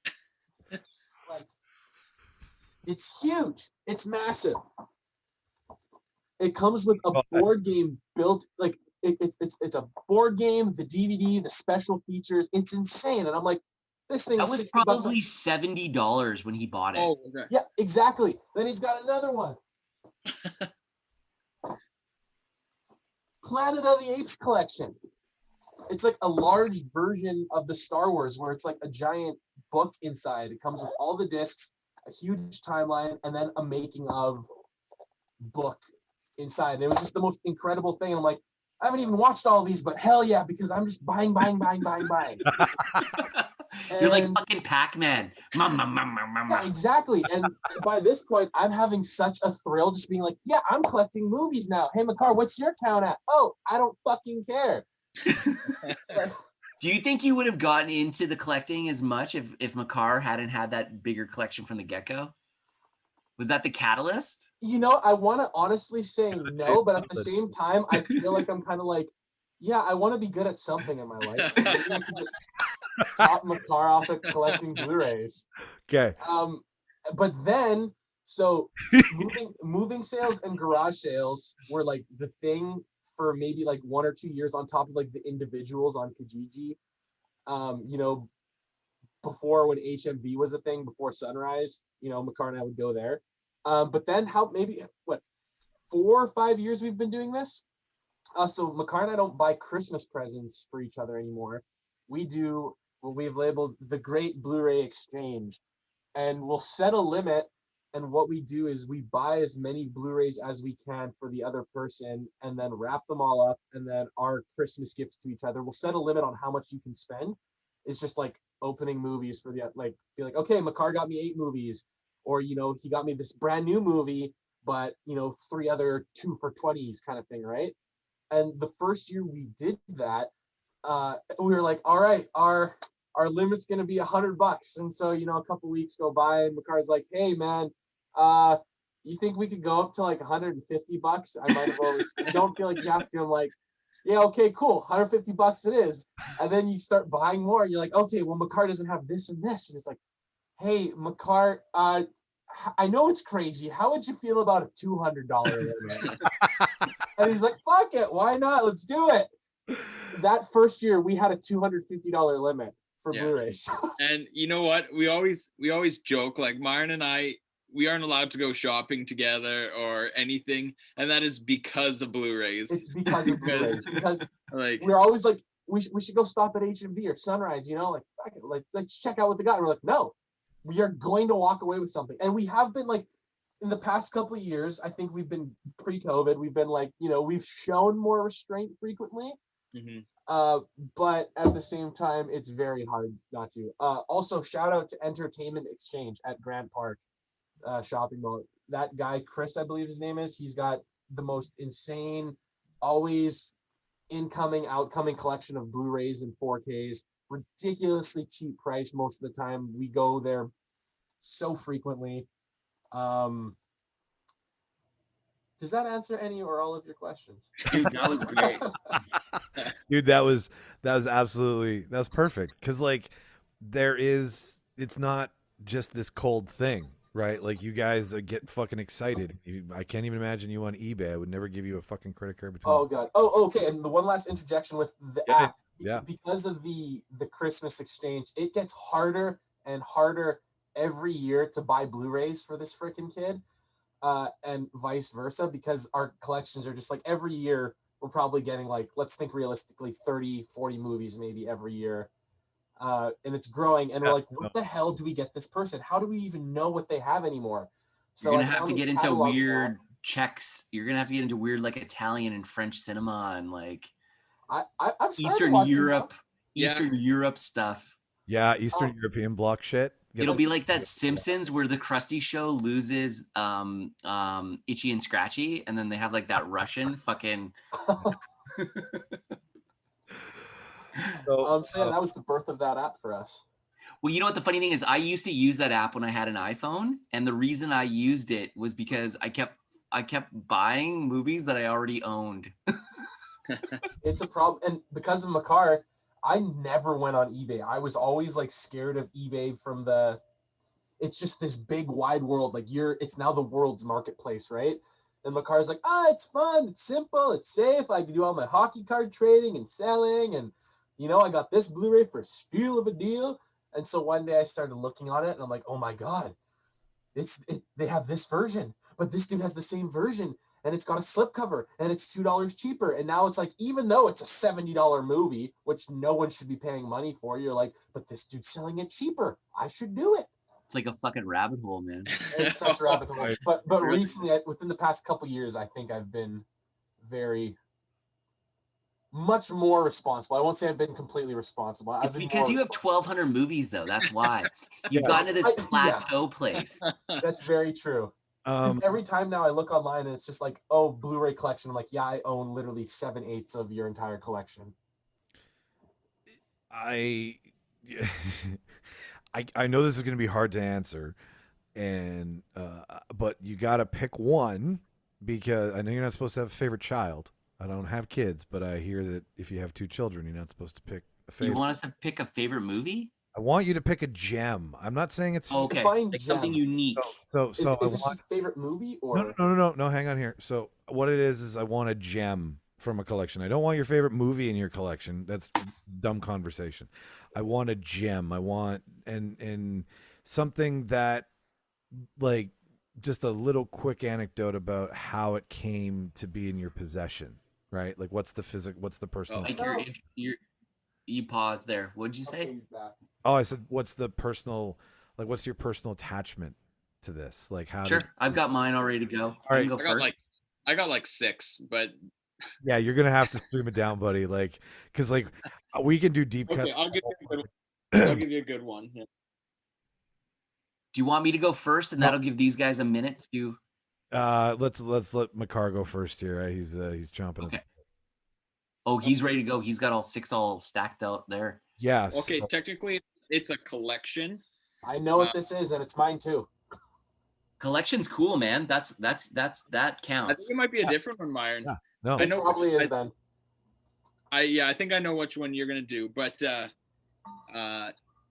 big into like old classic books, and I think this is how I got into it. But the Universal Monster collection. So these movies are from like anywhere from Frankenstein 1931 to about the mid 50s. Like classic. This is where like horror started. I'm not a huge horror fan. You have some but shit though. just the characters and the story's just fantastic. Yeah. So I think this would be my gem. Yeah. You have Lon Chaney in that series, don't you? You know what? I don't. He's not in this one. So he is in a few different versions. Like he is in the 1925 version of Phantom of the Opera. Yep. This one's from the 50s, but I've seen it and it's fantastic too. But same characters. But yeah, I would say that's definitely one of many gems. Okay. Rob, what's yours? So mine is actually not a Blu-ray. It's actually a DVD, but that's because it's not available on Blu-ray. I don't know if you guys have ever seen this movie. It's by a guy named Ralph Bakshi, and it's called Wizards. And it's a cartoon movie, and it's very cool. It takes place kind of in the future where civilization has crumbled, and there's basically magic and goblins and elves and fairies and stuff like that. And I remember watching this when I was a kid with my dad, and I loved this movie. And we had it like dubbed onto like a VHS tape that we would watch over and over and stuff. And this is one of my unique gems. So it's like okay, all right. I love like because Makar goes classic, and you go something that's attached to you personally. Yeah, so this came out in like the late 70s, early 80s, I think. I can't remember. Okay. Myron, what's a gem? 77 this came out. Okay, so yeah, I love those old school animation, like the Lord of the Rings cartoon, The Hobbit, that era. Love it. So and that's what this is from, that kind of era, and it's got kind of on my watch list. Yeah. Makar, you probably have it on standby, so you can be my little hand model for it because mine is at my parents' place. But the Harry Potter Hogwarts collection. Ooh. So I had it ready. I knew Makar would have it. So he actually got it first, and I was like, because before this version was available, they had this extremely overpriced but giant collector's box. It's like a suitcase where they would have different drawers and little traps where you'd have different trinkets or art books or whatnot. But it was I'm not going to spend $400-$500 on a collection set. I wouldn't know where to put it. I wouldn't know what to do with it. But then Makar saw that they created this edition, and he got it for Christmas or something one year. And I was like, this is brilliant. This is exactly what I want. It has all of the special features. There's a special doc series that we're watching that's literally not the special features included in the regular editions. It's a separate doc series that's an hour and a half each maybe per, and there's about 8 installments of it. And it just goes like deep into the behind the scenes, like the cast stories, as opposed to like, oh, this is how we made a hippogriff. It's like, no, this is our thought process into all of the creatures, into all of the like it's brilliant. And Harry Potter I am one of those nerds that it's like diehard Harry Potter fan. Those movies are the reasons I got into filmmaking. I totally get it. I've been to Harry Potter World. I have too, and it was really depressing because I was by myself. Oh God, that's horrible. How many wands do you own, Myron? Only one, but because it was a gift. Okay. When I went to LA and I went to the Harry Potter World, it was cool seeing like Hogwarts and Hogsmeade, but at the same time, like I'm not an amusement park person as it is. I'm more of a water park guy, or just like sit back and watch other people have fun for that. Like I don't do heights well, or stomach up to my chest kind of thing. But I'm like, fuck it, it's Harry Potter world. I'm gonna experience all this. And I ended up downing a butter beer because it was so delicious. And then I went on this ride where they'd strap you in, and pretty much it's like a roller coaster ride, except that it's a 360 degree of like Oh yeah. you're going through the events of the movies in like 12 minutes or something. And there's the mentors coming in front of you, and you're getting jerked side to side. And the last 5 minutes, I had to just close my eyes and breathe. So I'm like, I'm gonna puke. I'm gonna puke. No, dude, I did the Simpsons ride that's like that, and I totally know what you're experiencing. Yeah. You bring up a really interesting point about the special features and the bonus features and the behind the scenes footage, and I feel that's one of the best ideas to like an add-on, like an added value to something, because you're paying a lot of money for this. What was that? So what he was saying, it's the best add-on. Oh yeah. But it's an added value to something that, like, for $20 you're like, I just get a movie. But like all of these behind the scenes features and whatnot, it seems, is that your favorite behind the scenes series, Myron? Is the Harry Potter one, or is there another special features that, and like, just for time, unless you guys want to go hard in the paint, we can.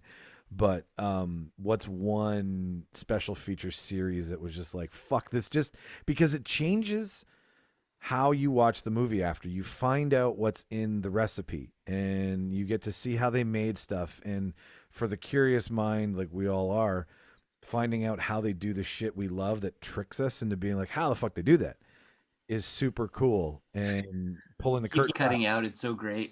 How am I Like, am I your internet keeps cutting out. Yeah. Hang on, I'm gonna go. I think I know what the problem is here. Shauna might be streaming something in the other room. So this is the fun of podcasting from home, is that if your internet connection sucks, well, that's it, guys. Hang on one sec. Talk amongst yourselves, though. Don't stop for me. We just hear him going off screen. It gets quiet, and then Stanley, no. You know what? I was looking at my collection, and I forgot I have this. I don't know where the movie went, but have you guys ever heard of this McConaughey movie called Tiptoes? Oh my God. Okay. I've heard about The it. first time somebody showed me a trailer, I was like, "This is fake." It can't And be real. Is so It's so Right? real, and it has Gary Oldman, and it has Matthew Peter McConaughey, Dinklage. and who's the Kate Beckinsale is the other one, You know how and it's so ridiculous. like in The Holiday, Jack Black is, or no, sorry, Cameron Diaz is someone who makes trailers, and Yeah. there's a trailer inside the movie. Yeah, That totally. trailer is like it's supposed to be inside a movie as like a joke or something fake. Yeah, What a great way to put that. That is exactly that's what that is. totally true, man. So, Mike, we were just talking about this movie called Tiptoes with Matthew McConaughey and Gary Oldman and Kate Beckinsale. And Peter Dinklage. When the fuck was this made? 2003? Early 2000. 2000s. 2003. I just looked it up on IMDb. And it's basically a movie about this guy meets this girl, but he's bringing his girlfriend home to meet his relatives, but they're all little people. Okay. I'd watch that shit for sure. And it didn't end up in the theater. And I mean, like, these are like A-list actors at the time. And it went straight to video. Straight to DVD. Makar, we got to add that to one of our late night watches soon. Like, Yeah, you, it's honestly, awesome. before you watch the movie, though, watch the trailer, because you're just Yeah. gonna be like, "What the fuck?" It's a piece of work in itself. Totally. Am I coming in good now? Is everything? Oh yeah, you're Yeah, good. You're good. Okay. All right. So did you get any of what I was saying, or did it all just cut out? But let's start from the beginning for what you were saying for the sake Okay. of. No, I'll trim it down because I was all getting all preachy and shit. I was just gonna say special features, bonuses, and all the extra side stuff that you get for when you spend $20-$30 on something, right? You're like, it's a great add-on, and I think you guys heard me say that, and then that was about where we got out. Well, you basically asked like, what's our favorite thing about the special features that yeah. really draws us in and makes us watch them, right? Is Yeah, that what you're yeah. asking? That's exactly what I'm asking. Okay, you caught that much, great. So yeah, just basically, what special feature do you really fucking love, and why are they so crucial to a good DVD? Yeah, we caught all that, but then I think you went off on a tangent. Yep, as always. And that's the part that where you froze. Okay, well, good, because it was useless. I got preachy. Is he just trolling us? No. He totally froze again. He's actually just posing like this, screwing with us. I love it. So, Mike, who do you want us to go first? Talking about our favorite special feature. Now that I'm coming in clear, Makar, you go first. Okay, so I would say that it may not be the best bonus features, but it probably sticks with me the most because it really shows like the journey of the films. And I just told Myron about this, the extended edition Hobbit bonus features that are like, there's like 9 hours, or I don't know, like 6 or 7 hours of bonus feature per film, but it's fantastic. Like the way they kind of show through Peter Jackson, like what his day looks like and all the people involved, it like really like if you're any sort of film fan, like that's what it's about. But like I know Martin and I have always talked about it as well with streaming. I think that's one thing they've always struggled at with, and that's where you get the big difference with the actual physical disc or not. Yeah. But I do want to give a shout out to Disney Plus because I feel like they're one streaming service who have actually tried to take steps at adding special features in their category, and they've definitely done it. So you know what's a good thing? You know what's a good thing about Disney Plus too is that sometimes they'll launch a Blu-ray disc and there's actually there's a glitch in it or a mistake or something in the audio soundtrack doesn't work properly, and that can get fixed in the streaming. That's one advantage of the streaming. Mm-hmm. Yeah, no, but yeah, for sure. Like the very first Blu-ray version of The Fifth Element fucking sucks. So if you've got the first gen Fifth Element, watch that on a TV. It looks like dog shit. But then the second version that came out is fucking perfect. But yeah, definitely I would go with The Hobbit though. It's fantastic, and it's really a journey. Like it's 15 hours of bonus features, 20 hours, but it's fantastic. Like it really is. I've never watched all of it. I've watched the Lord of the Rings one, but never the Hobbit one. Rob, what's your special feature du jour? I mean, I love watching deleted scenes from comedies, especially like some of the classic ones. Oh, but shit, yeah. But I really like turning the commentary on, the commentary soundtrack on. I think one of my favorite commentaries to watch is Fight Club, and it's basically David Fincher, Edward Norton, Brad Pitt, and Helena Bonham Carter, and they're basically just talking over the movie, and it's so awesome. And it gave me so much more introspection into the film. And then when after watching it that way, and then watching the movie again, it's like you're seeing it from a different perspective. Yeah, no, I totally get it. Like that's kind of what I wanted to do. Like we've been talking about this recently about doing commentaries with the show and whatnot, and just like talking with people about a movie over a movie was such a genius idea for Blu-rays because it you're right. It gives you well, it's actually started in DVDs, but Blu-rays I think have taken it to the next level. Yeah, on the disc in general. Processing. Oh, is it doing it again? Dude, you're doing it again. You need better internet, bro. I don't know. You guys are coming in fine. Well, I know because we have good internet. Well, I don't know. Shaw. Okay.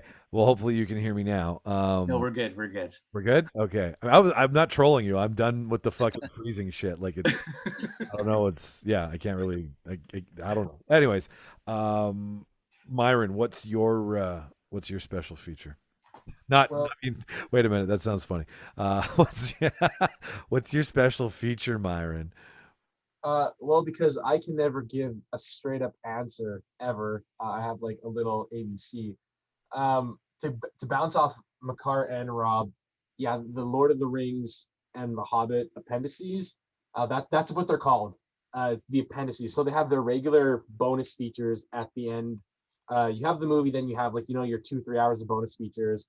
But then there's the extra discs that come with, like Makar said, it's 4.5 hours worth of bonus features per disc, and there are 6 discs for every trilogy. They are called the appendices, not the special features. But so I've just been watching the Hobbit ones recently, and it's just so much fun. Even not from a film perspective. Like there's so much I can relate to from that. Like that's my world, just like on a bigger budget. But it's just some of the stories are so entertaining, and you just see these families just talking about their lives and how they make stories, and it's just such a pleasure getting a taste of that world. So that's the honorable mention. But for me, I gotta go back to Harry Potter. That's what roped me into who I am. We had, and we still have, like the DVD versions on DVD. My parents bought them, and I watched the first 3 movies so much, and I just kept going through the DVDs, the special features, because as a kid, when you're watching it, if it's done right, they have interactive menus and they have games that don't load properly because of the shitty remote response time. Like, but you still want to get the most. You're like, this is a Harry Potter game on my TV. No one's doing this, and you're just having a blast with it, right? But then to see, how they make Hagrid's hut, or how in the Weasley's house at the Burrow, how they have the pot stirring and it's all roboticized, or whatever the proper word is. That blew my mind on seeing how they literally make magic on screen.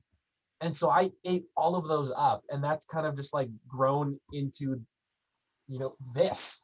Totally. And when I watch movies now, I'll watch the movie, and the first thing I'll do is like, okay, I should be going to bed, but like, okay, they have special features. Here's another hour. Let's watch all the goods, because I just want a taste of the humans behind the characters, behind the story. And then on your point with the commentary, because like I said, I don't give a straight answer. On my last car I bought a touchscreen deck player that also I made sure had a DVD player inside of it. Now you're not legally, you're supposed to have it wired so that you can only watch the DVD when your e-brake is active, right? But I was like, hey, mechanic friend, who I won't name, if you could do me a favor and just bypass that, that'd be grand. And it's not that I would watch movies while driving, but what I no, I'm not a complete moron. But what I would do is, I was like, this is a great opportunity to just like nerd myself out, and I went and bought DVDs from movies that I would like in like a Walmart grab bin, and I have, I think, the 6 of them, like Good Will Hunting, Finding Neverland, Hot Fuzz, Everest. Movies like that. Yeah, it's great. And basically I would make sure that they have a commentary track on it, and then I'd keep a little disc container in my glove box of DVDs that had commentaries. And so on long drives, like when they had Dauphin's Ukrainian Festival, it's like a 3-4 hour drive, I would pop in 2 movies and just listen to commentaries while I'm driving. Yeah, I mean, it's no different than like putting a YouTube video on your and listening to it. And that's exactly it. It's like I know, like I've seen these movies. I'm not watching this to watch the movie. Like I know what happens. I want to hear, when you hear the audio going on, it's kind of like an audiobook. It's super immersive. Because you've been there, you've heard the events, what the plot is happening. You already have the picture in your head. Yeah, exactly. And then so just having the director or the cast, the producers, the writers, whoever they bring on, to be like, oh yeah, in this section of Everest, when we had the helicopter pilot, it's frozen. Oh, you're good now. I'm not frozen. I'm coming in fine. I fucking hate Zoom. Go on. Oh. The last little tidbit I'll say about the Everest one that really stood out for me is like, the helicopter pilot on the actual Everest expedition that picked up those hikers that were stranded on the mountain is the same pilot that they used in the movie.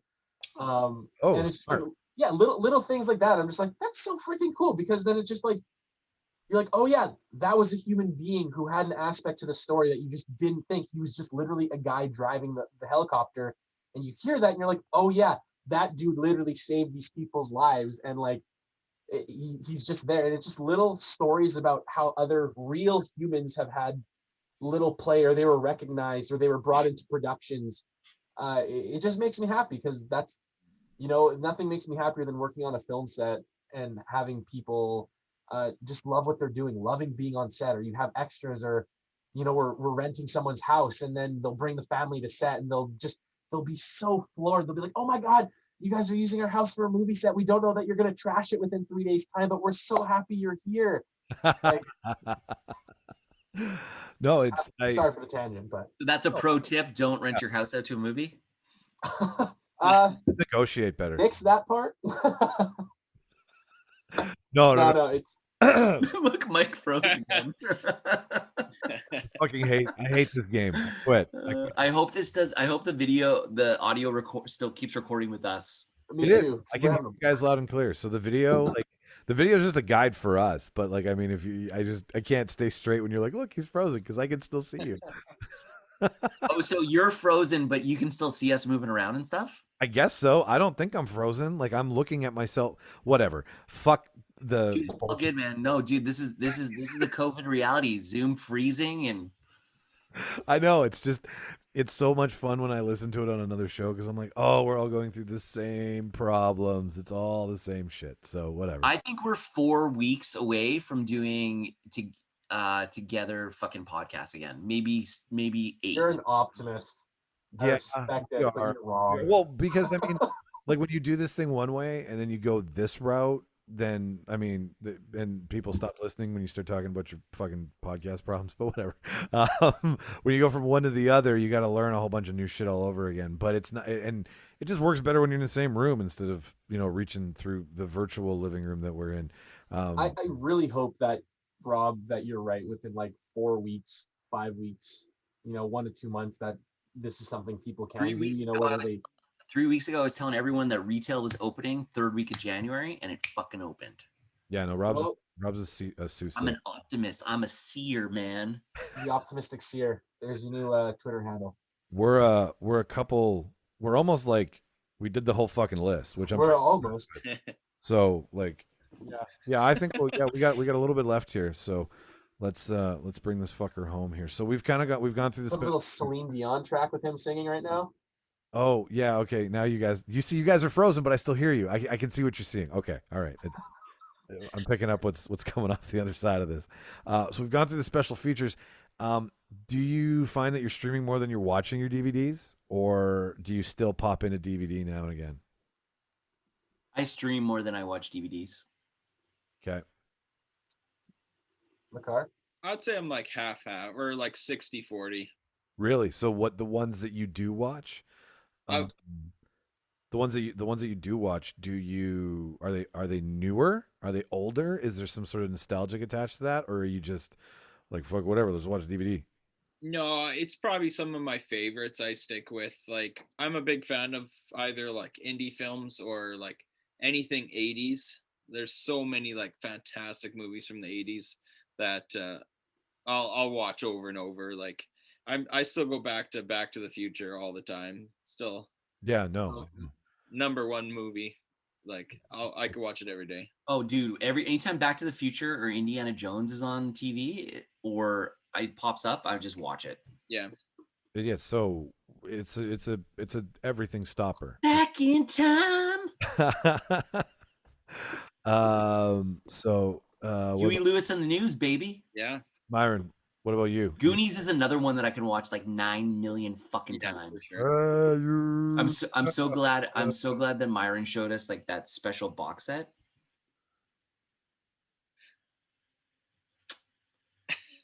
You guys, I'm not. I'm like, you think I'm frozen? I'm just waiting for you to not be frozen. That's the funny thing. So when you think I'm frozen, I'm really just sitting still. Like I'm not frozen, but you can't tell the difference because apparently I sit very fucking still. Anyways, You need a Twitch. I need it. Yeah, totally. Where were we? What were we fucking laughing at? Besides me frozen on the screen. We were talking about Huey Lewis and the News and how Back to the Future is fucking rad as fuck. Oh, okay, yeah. And then I was gonna ask Myron, do you still watch DVDs or are you streaming? So again, because I don't give straight answers, because Here comes another run-on sentence. you want another 30 minutes added on? Here we go. Because I bought Blu-rays in bulk back in the day.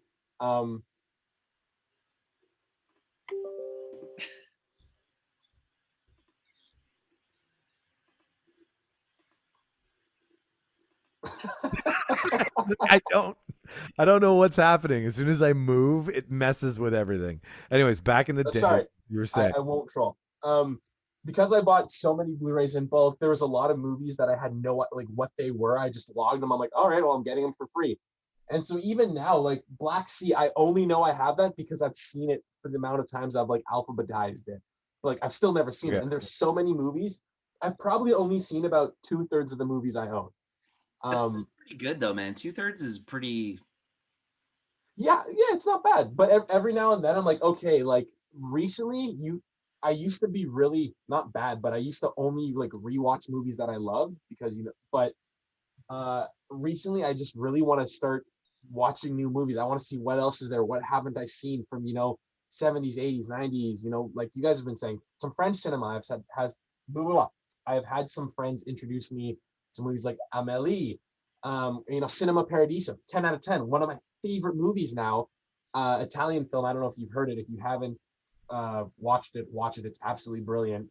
But basically, there's so many movies that I have yet to see that I own, and I'm kind of going through not a phase because it's failing, but like where I'm limiting what I buy because I want to finish the books on my bookshelf before buying more books. I want to finish watching the movies before buying more movies. Same with games.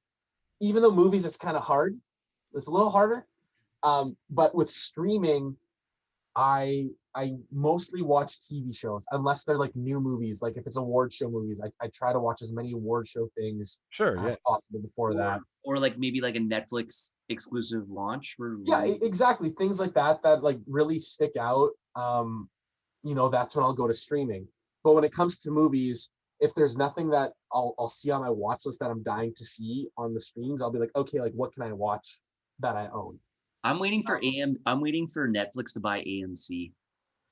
Man, something like that's going to happen soon. Totally. There's going to be studio because they already revoked the whole Paramount 1927 Studios Can Own Theaters Act. The Paramount Act, I think it's called, or something. So my only issue with that though is like from an anti-competition is that certain movies get blocked out. So I'm hoping there's going to be a stipulation in there that prevents that from happening from an anti-competition standpoint. I think there will be a middle ground when that time does come. I think there will be that middle ground that will be found because the indies are just as important as the big ones, if not more, because that's how you get. I don't know. I'm just talking on my ass here, but my perspective, that's how you get all the film lovers. Like it's one thing to have the entertainment, like as Scorsese says, the Cineplex movies, but it's the indie movies that are little gems that you'll find here or there, or Grant Park only plays them for 2 weeks, or the ones that were only made for less than $10 million, $5 million, even cheaper kind of thing, right? I love that. Yeah, I don't know where the question was. No, I know what you're saying, but like independent film breeds filmmakers is kind of totally does make like without it also pushes the story. Yeah, but without giving them a chance to like spread their wings and shit. Like Spielberg wouldn't be Spielberg if someone didn't give a young maverick director a chance to make the shit he wanted to make, right? Well, yeah, no, they probably wouldn't have given him. But that's besides the point. It's like too much of anything is no bueno. You want a little bit. You want to be able to have your taste palette. Yeah, if it was only MCU movies, I would fucking hate movies. Oh God, that would be so. Yeah, like diehard fans, like we're all nerds here. I can't speak to you, Rob, but like I know Petrow, Makar, and myself, we're all like diehard fans with MCU and superhero shit. But like, if that's all you're watching, dude, I own a lot more comic books than I own movies. Oh, well, then perfect. There you go. Flexing the nerd muscle. I want to bring this home here because we're getting into some. We're talking so personally and intimately about these little discs of pleasure, and what does, like, you kind of brought it up. You're like, I've only seen 2/3 of my movies. So, what does a giant movie collection say about the person? Like, what do you hope your collection says about you, Myron? I hope it doesn't say I'm overcompensating. Guys got big trucks. I got big movie collection. No, for me, it's just passion. Like I'm not one to like flaunt it around, but it's perfectly. I was just doing some like networking conferencing stuff, and I love having this as my backdrop because I love talking to people about movies, whether it's the Blu-rays or the movies, anything movies. Like I could go on forever about it. So when people see the collection, when I have friends over and they walk in my room, they're like, "Dude, your collection is crazy." Or like any new person who's never been in this room before and they see it, it's like boom, there's a 10-15 minute conversation right there, and like you don't even have to try because there's just Yeah, a no, million questions that follow that, right? And that'll- for me, I'm like, I could have this conversation over and over and over again because with every other person, movies or their favorite movies mean something different to them, right? yeah, no, And totally. for me, when people see that, they're like, "Oh shit, you love movies." I'm like, "Yeah, I do. Tell me about what movies you love." Like Well, that. yeah, it's that Anthony Bourdain thing that I've been trying to, replicate, where he's like, he just uses food as the means to get to know somebody. It's got nothing to do with his ultimate game. And with movies, like anybody can talk about shit. It's not hard to do this. Like you just have to love it. You have to you have to like it. You have to love it. You have to enjoy watching the behind the scenes shit about it, and then you can talk about it. Just like anything, you can talk about anything you really like. And so that's kind of the whole point of this, which is a great point that you bring up. Even if you don't like the behind the scenes, it's just like everyone. It's like art, right? Everyone has Yeah. their own interpretation of whatever they're experiencing. Like Makar and I have this conversation all the time. Yeah. Where there's a movie that like I love, and Makar's like, "Man, that was like a 6 out of 10 for me," and I'm like, "What the dude? That's a 10 out of 10." And I think that's the best part of it because I love seeing people's collections because, like, in my opinion, and we've talked about this, like, film is an art. So it's, in my opinion, it's subjective. What Myron's favorite movie is, I might think it's shit, but I love that he has it in his collection and we can see that. And I think, like, looking at art in that way is great because, like, people start, like, judging people over what they view, but we collect what we collect because it makes you happy, and Totally. and that's what you want. And Well, and I think we can all agree, like the default fucking term is that's a bad movie. That's a good movie. I don't think it's in terms of good and bad because we've had this talk, Makar, and we all agree. I think that yeah, it's subjective. There's no right or wrong answer. It's just what's the best of them all at that time is a great way to award something because it's a collection of a year's work collected together to celebrate the best of that year. So that's why we love the Oscars and shit. But with this, I think it's more about that's a less funded movie and that's a really fucking funded movie. I think that's what more or less separates what you enjoy in a movie. Because if you watch a $1 million budget movie and you watch a lot of movies, you're going to be like, that's $1 million. But imagine if that story had a $300 million budget. Okay, but just How wait. fucking great would it be, right? So it's not always about bad and good as it is about who could get more money to make bigger, cooler fucking things. But to that exact point, and this is like the primo conversation or controversial opinion, Batman vs Superman, hundreds of thousands of dollars, big studio movie. Most people hate it, and not just hate it, they fucking hate it. Yeah, they And do. then there's a middle ground of people that don't exist because there is no middle ground. And then there's the small percentage of people like myself who are like, this movie is a 10 out of 10 for whatever reason. I love it. I swear by it. It is a masterpiece in its own way.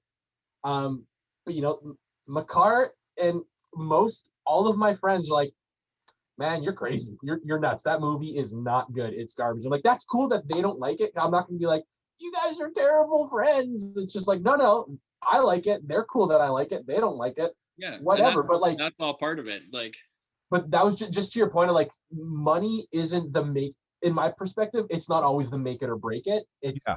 It comes down to the script and rabbit hole, the million of things that go Oh through. yeah, no, I'm not. But I just when people want to criticize it, if you really wanted to compare two things that were comparable to make it even Steven, Right. it would be money, right? It's like the Yankees versus the A's, right? If you've got more money to buy better players, you're obviously going to have a better team, but that doesn't mean that team's going to play well together.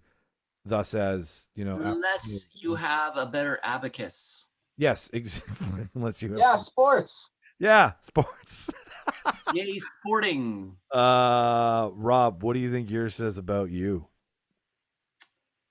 I think it's it talks about my likes and my dreams and my aspirations and how I like fantasy and how I love comics and how I love stories that make me. I love collecting movies where they're movies that I think about that movie for 2 weeks after I watch that movie. Yeah. And and they're placeholders for me at different points in my life, right? And Totally. this movie is monumental because at this point in my life this had such a big impact on me and it helped me grow to the person that I am, right? And that's I didn't do that. I'm not freezing. I'm that's moving. that that to me it's important. It signifies all that for me. I think that's big part of it. And I think, if you look at somebody that's a hoarder, and I'm not saying that we're hoarders by any, we're collectors. And I think human beings collect, right? Like that's just what we do, whether it's movies or ears or handbags or whatever.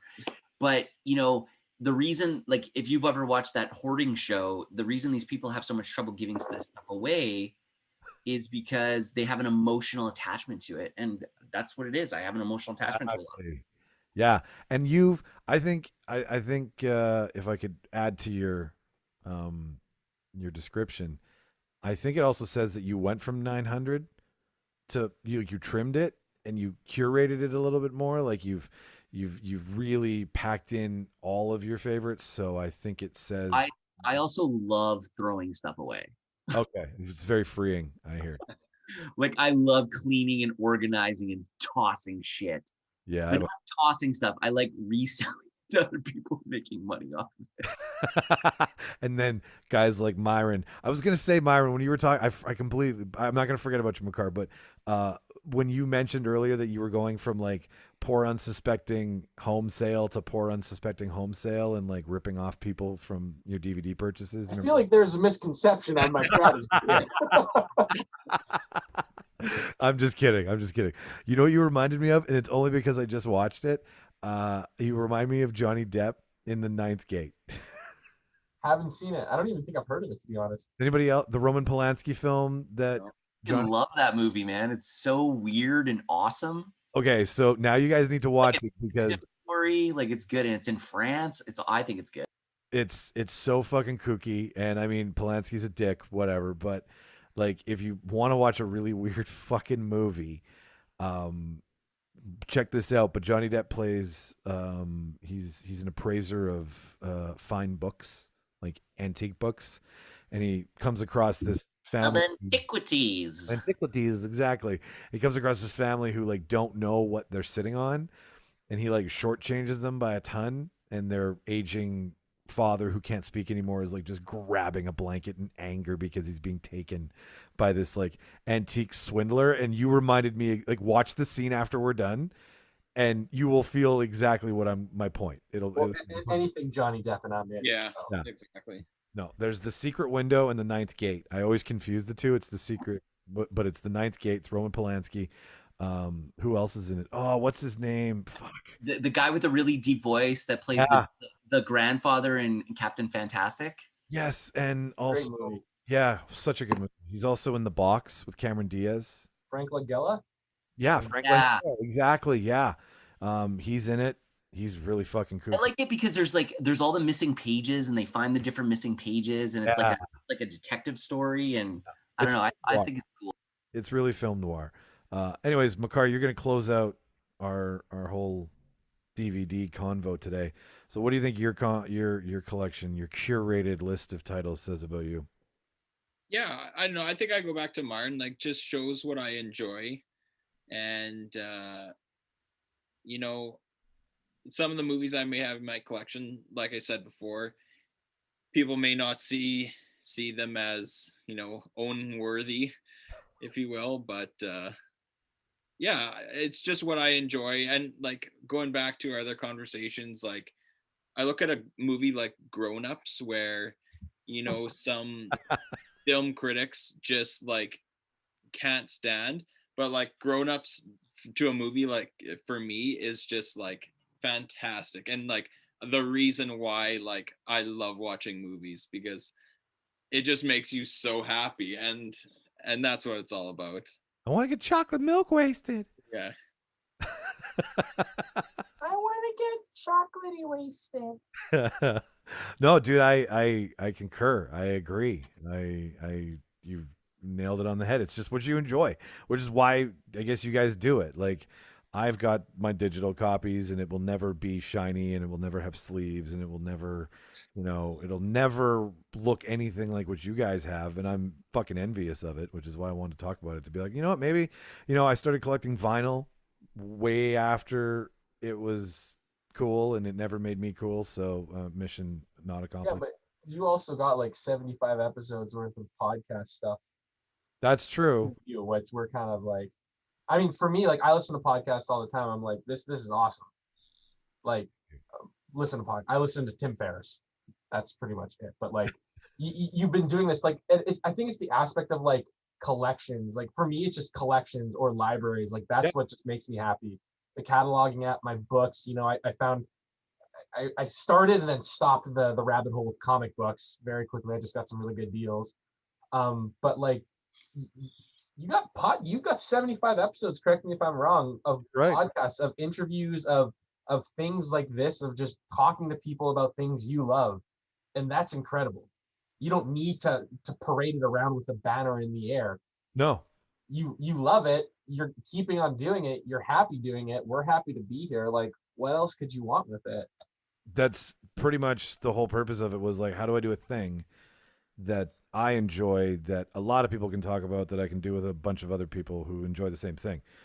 And then the rest is like, wow, let's fuck around, see what we can come up with, right? It's like making a movie, essentially, figuring out as you're going, creating shit as you go along and whatnot. So thank you for those kind words, dude. That's super solid of you. Because that's all. I just give a fuck if everybody has fun. That's it. Like, we're not making National Geographic worthy, interesting shit here. We're rehashing what we are doing is we are talking. Whoa. I feel you are. Yeah, if we're not raising for the sky here, then I don't want to be here. No. We're bargaining. Nothing on us, man. Nothing on us. But yeah, no, at the end of the day, I do love the collecting of these conversations and having a record of them, and as silly and stupid and as fun as they are, because movies are all the things that you can have in a fake life. Like, you can have all the fun things in a movie because it's a fake life. So argue that shit and see if it holds any water in real life. Thank you guys for doing this. Makar, thank you for like me pestering you at work, because I've done this enough to you. And I was like, finally, we need to. What did you just flash, Rob? What was that? I just missed that. Nothing. I just went like this. Oh, when you don't see somebody do that with their hands, I thought you stood up. I was doing an Illuminati symbol. I'm sure. It looked like a body part that I wasn't unsure. Like, I thought you stood up, and then I was like, "Are you Jeffrey? Who's that dude from CNN who got all fucked up? Jeffrey Toobin? Are you tubining this fucking podcast?" No, I'm wearing pants. Okay, great, awesome. Here, I'll prove it. See, pants. But Makar, so thank you for cracking your cherry, or popping your cherry, cracking your cherry. Martin would have a field day with me on that one, Rob. Thank you for popping your cherry with us. Myron, thank you for coming back. Good time. Glad to be back. This is gonna shoot the shit and talk about movies. Always. Dude, next time we'll just do one of our real famous debate conversations, and we'll make something real stupid, and then. I'm terrible at debates. Oh, I dude, can hardly talk as it is. Oh, but you'll do just fine, Captain Tangent. It's all good. So, ladies and gentlemen, thank you for listening to another episode of The Real Debaters. RealDebaters.ca. That's the website. RealDebaters@gmail.com. That's how you email any of these guys or me or any of the cast on the show. And @RealDebaters is how you follow us on social media. The website's got all of the things you need to know: how to subscribe, how to buy merch if you want to support us that way. If you want to donate to the show, you can do that as well. It all goes back into making this more fun, more silly, more attainable, more creative, what have you. I have got nothing else for you guys, as always. So I have been Michael Petrow, Rob Strachan. I'm Jimmy's. No, I'm kidding. I'm Rob Strachan. Now, Makar, we have figured out that this is where everything gets fucked up. So who are you? I'm Makar. Okay, and then Myron, what's up? Hi, I'm Myron. Watch all the movies, kids. Have a great day.